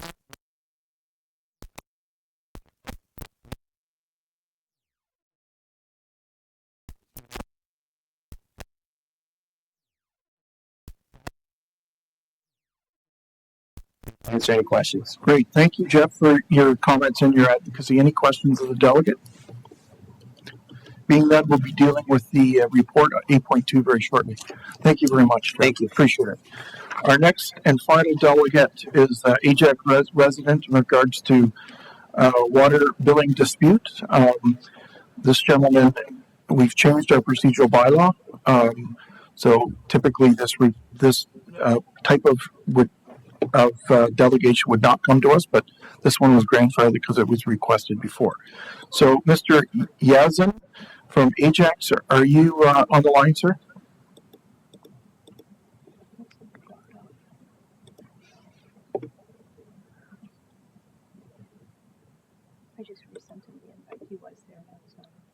Okay. Well, let's move on to correspondence. We'll go back to them if need be. There's no correspondence. Sorry, the next item is under administration. Page 15, the Regional Municipality Durham Accessibility Advisory Committee Annual Report and 2023 Work Plan. Chief Administrative Officer, do you have comments on regards to this? It's your report. Yes, I know. I just.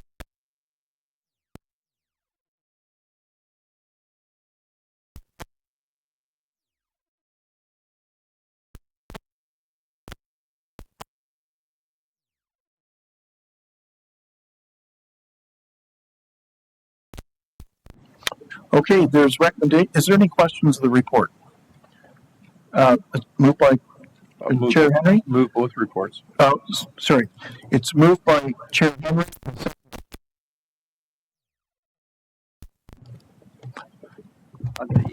I'll get it yet, Mr. Chair. That's okay. Thank you, sir. I just want.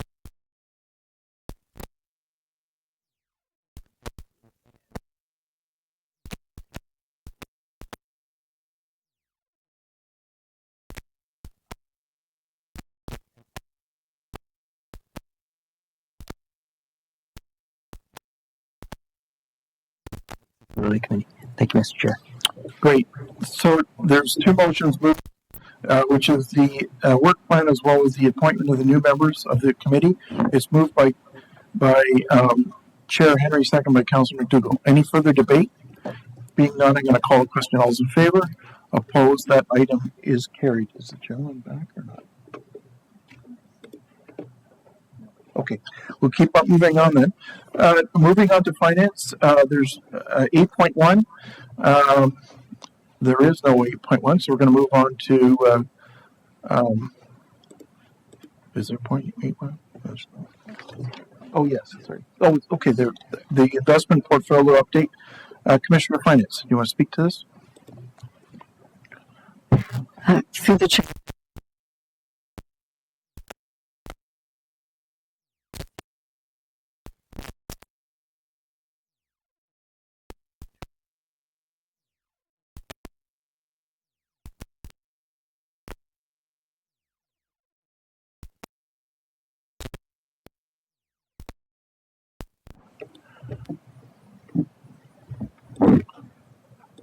I jumped ahead. Sorry, Councillor Lee. Go back in the list. Thank you, Chair. Thank you to staff for the report.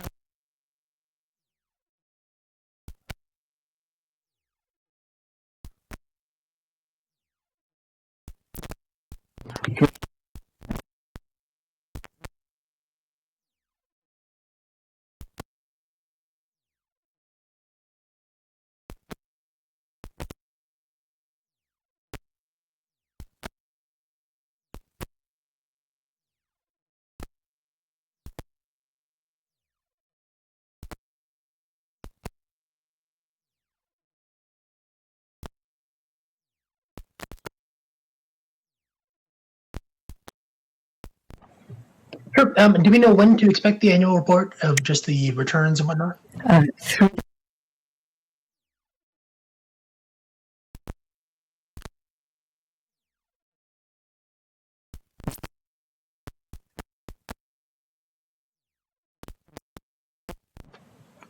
Okay, great. Looking forward to seeing it and looking very much support the report. So thank you, Chair. Thank you.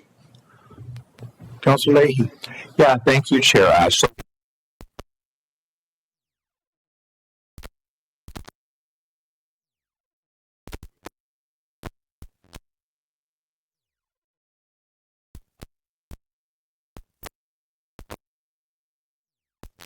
at the town with the one investment for at the town of Whitby. So whatever we can do to try and move forward to try and take advantage of those the funds that are out there to maximize returns on our investment is fully supportive. So if again, I can only speak for myself, but hopefully the committee is supportive moving forward. That's true. So if I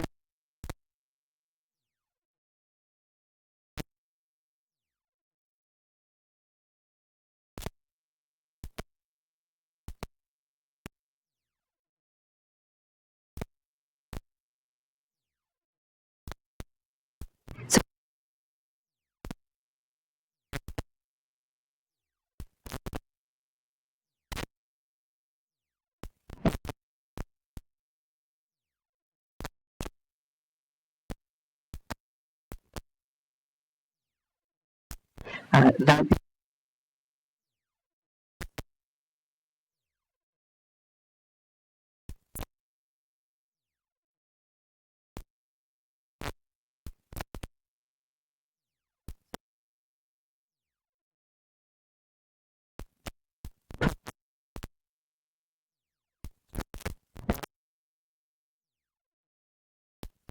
but they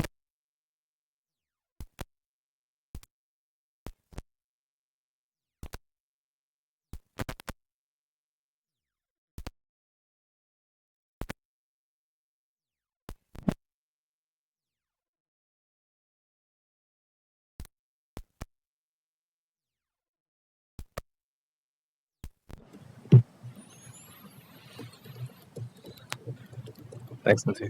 Through the chair. So one of the first things that we would definitely need to do is work on the cash forecasting. A big part of Prudent is identifying your short-term funds versus your long-term funds, which is an exercise we did go through at Whitby. And that's crucial to figuring out what portion of the total reserves are under the control and management of an investment board. So that's one of the I think it's the most important thing that we need to do to move forward, and it's something that we're going to be looking at in the near term. Okay, perfect. All right, no, And received to date on our investments. Thank you. Councilor. Thank you, and through the chair,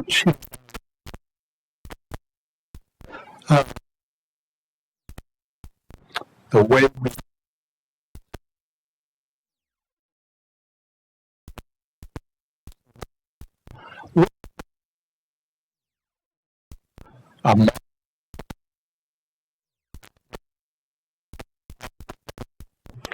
so I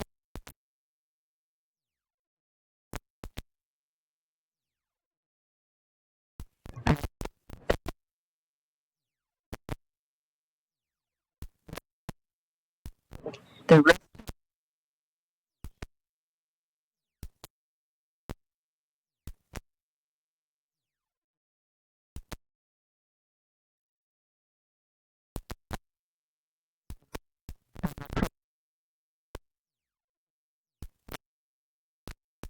and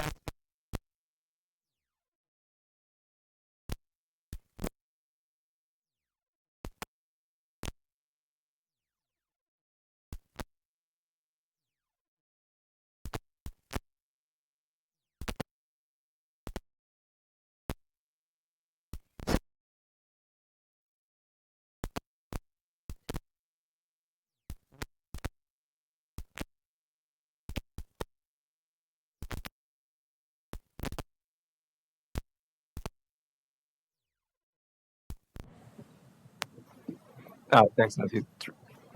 Through the chair. So yes, currently on the legal list, there's not a lot of latitude for us to pursue very risky assets.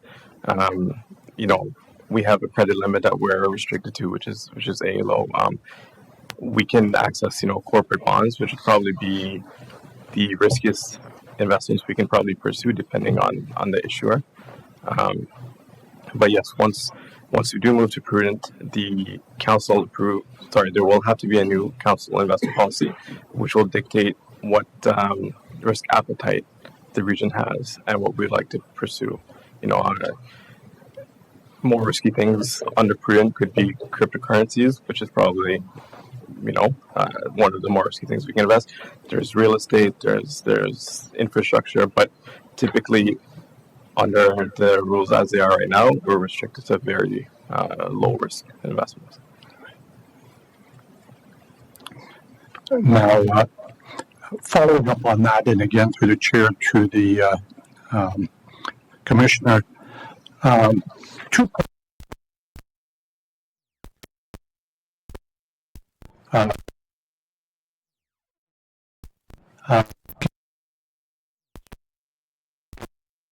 The cost of entry.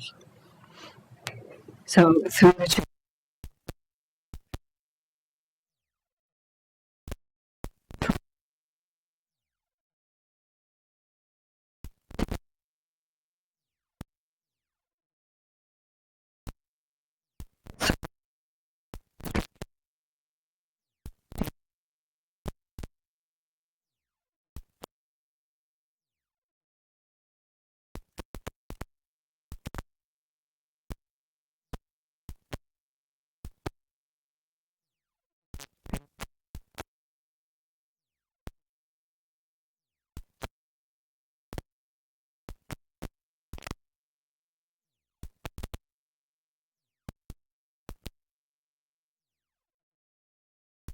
the cost to entertain this process.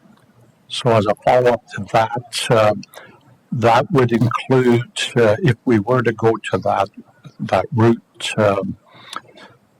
another full-time staff member, and that's a senior investment analyst. So through the chair,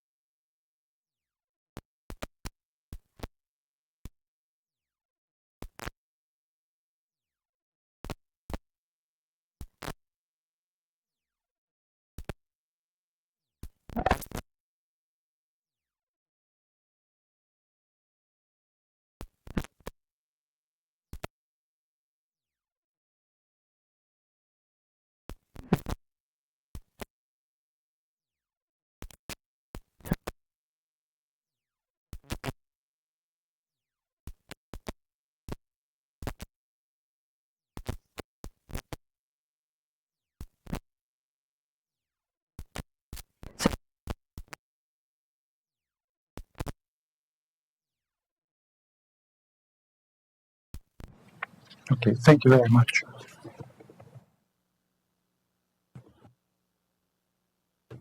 I just turned myself off here. I'll get this figured out too. So there's a motion on page 74 in regards to a recommendation moved by to Chair Henry, second by Councillor Leahy. Any further debate? Being done, all those in favor? Opposed? That item's carried. Next item is the Transit Service and Financial Report, which is has 6 recommendations. Perhaps we can move it to get it on the floor. It's on page 82 and 83 of our reports, moved by Chair Henry, second by Councillor Wu. Debate. Questions? We had a lengthy discussion already, but is there further questions? Councillor Leahy.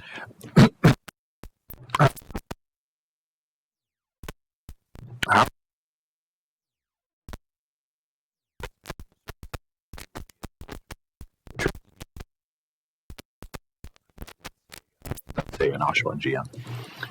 General Manager, or Assistant Manager. Through the,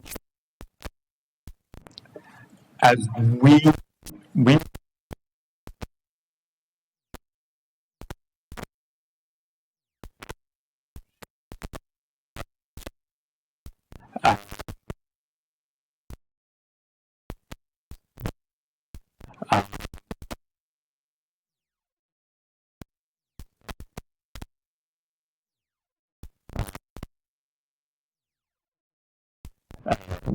or additional capacity on some routes to be able to ensure that everyone's able to get to work on time. And we've done that successfully in places, and we continue to look forward to see how we can increase that availability of work. Okay, no, I appreciate that. I guess just through the expansion of service hours, would we be able to expand services down there to earlier in the day? Like, I guess the point of the delegate was saying that to get there on time, it takes too long to use a bus with the current routes. I don't know if it's a combination of on demand of over an hour. Is there anything we do to speed that up, or is it just that's just not possible? Through the chair.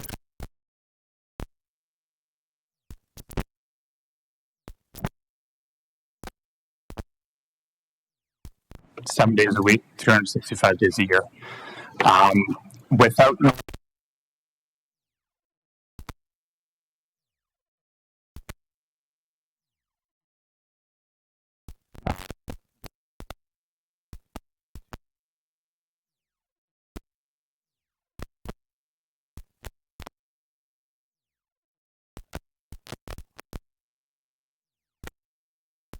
and are able to plan your trip in an efficient way.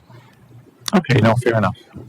Thank you. Through the chair, I'd just like to expand on that and that investment, what we're looking at again, you saw a portion of that related to frequency and access, so more routes more frequently. We had a delegate at Tech last week talking about transfers and the time it takes, and the less frequent the service, the longer the transfer time. So to Christopher's point, without knowing what from. And our investment plan is really intended to broaden frequency across the entire network to make that travel shorter and to reduce that connection point as well. So when you show up at your transfer point, you don't, if you're 2 minutes late, you don't have to wait another half hour for your bus. You're only going to be waiting 10 minutes or so. So that's how that investment will translate to getting people to their workplace more reliably. No, appreciate it. I turned you off. I thought you were done. We're getting there.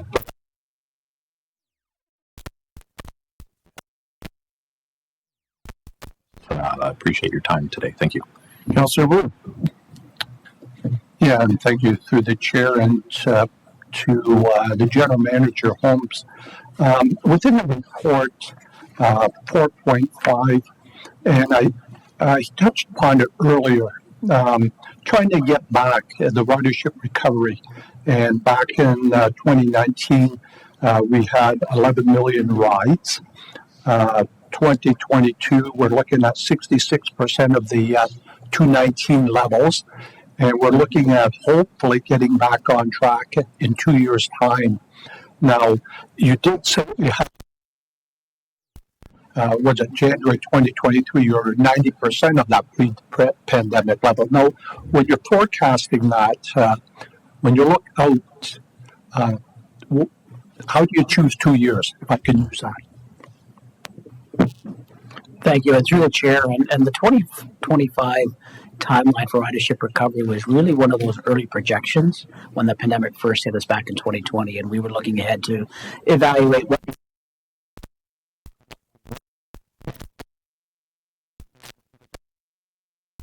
a lot of people not traveling, as well as apprehension in terms of getting on the bus with other individuals.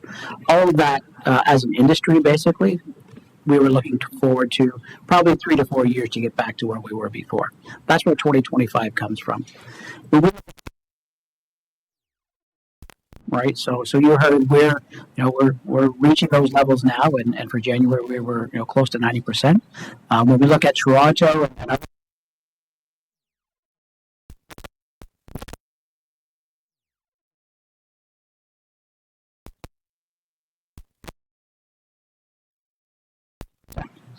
so we're doing, we've surpassed those weekly numbers now, and I mentioned earlier in another forum that our planning group have done a phenomenal job at ensuring that we've got a network that is resilient and reliable and it can flex depending on where those demands come. And as you can see, we're approaching pre-pandemic ridership levels now without a lot of that commuter market returning. And again, our focus has been strong local travel, so people can travel within Durham and get to where they need to go. So 2025.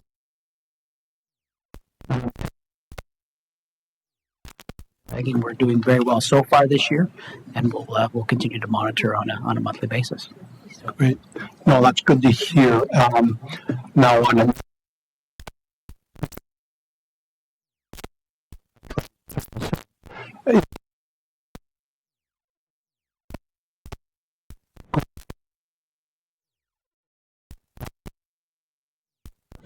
the terminus in Bowmanville, is there any update on that?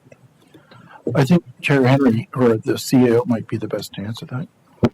Thank you. Through you, Mr. Chair. I can tell you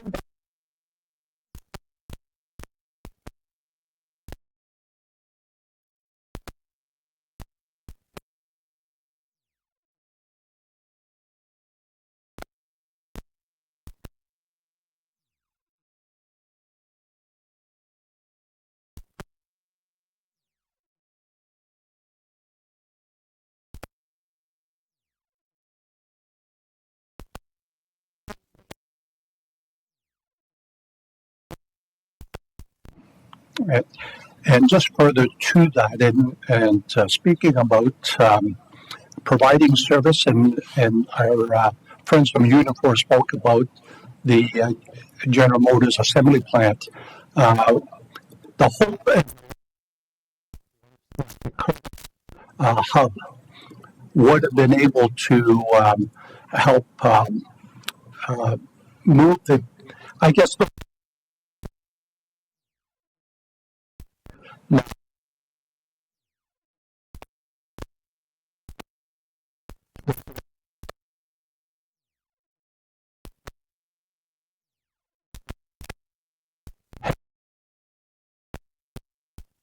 Now,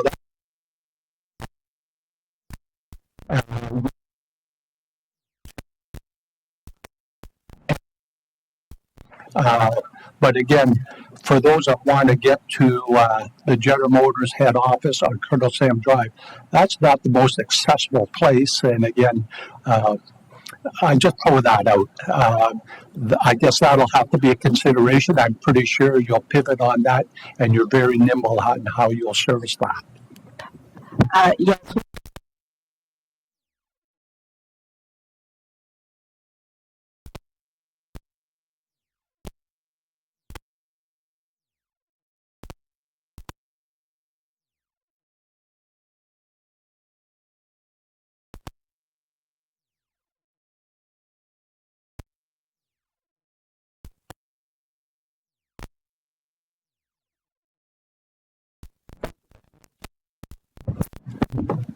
Thank you, through the chair. Just in response to service up to the new location on Colonel Sam, we do have existing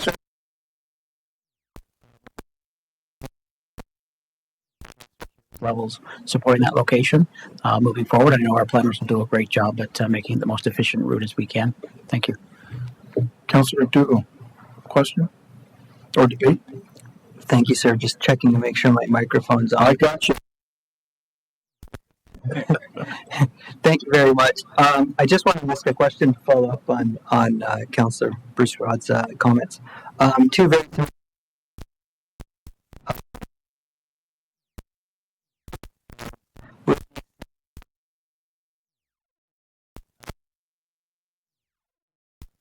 when we look at Uxbridge adding DRT and GO trip densities in and out of Uxbridge in the daytime, will we see the same sort of trip densities in and out of Port Perry? Because at this point in time, it seems like we have a greatly reduced number of schedule options to get to and from similar destinations.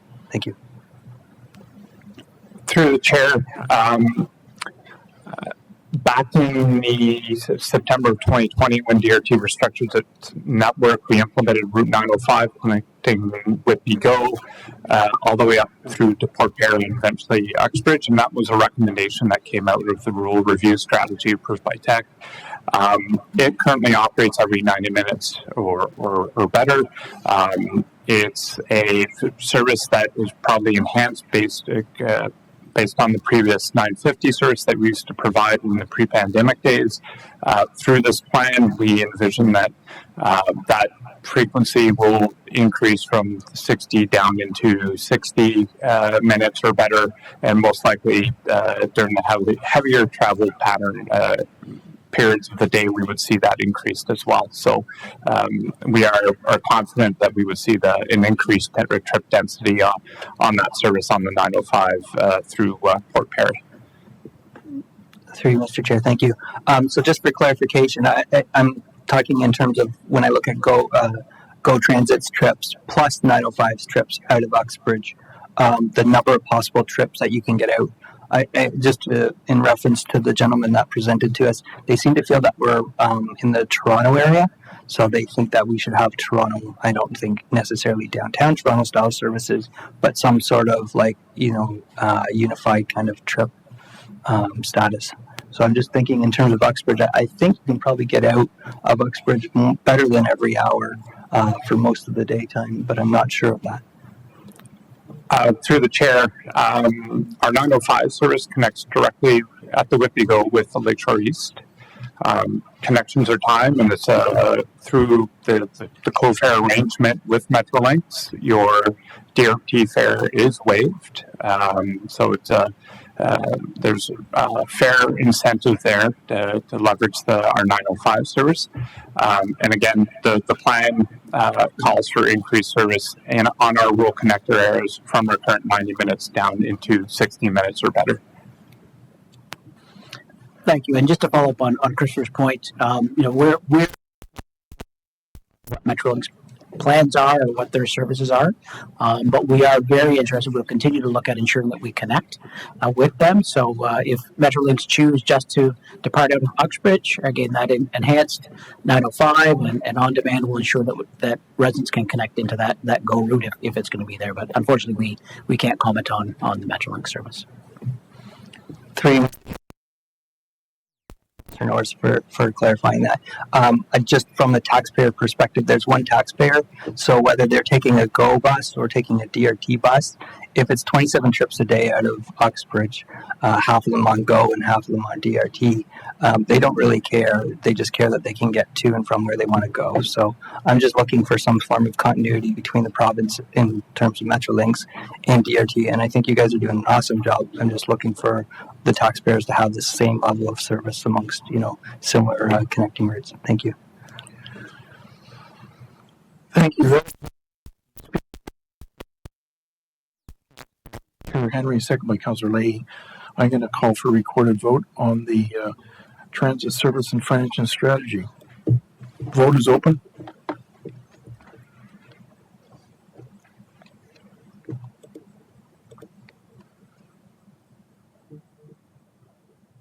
What's it say?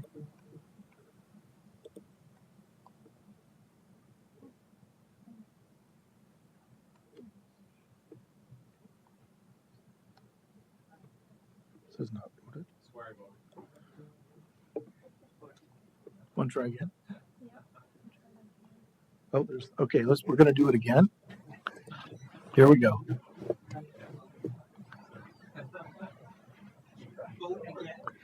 Yeah, I don't like the results. So we're doing it again.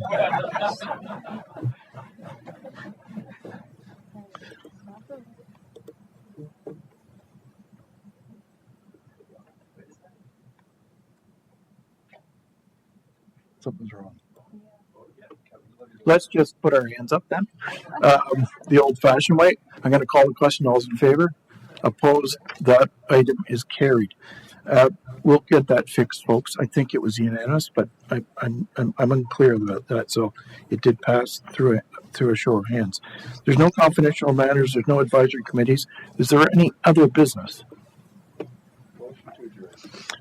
Next meeting is March 21st. We have a COW tomorrow as well as special council meeting on Friday. A motion to adjourn would be in order, moved by Chair Henry and seconded by Councillor McDougall. All those in favor? Opposed? That item is carried. We are adjourned. Thank you, folks.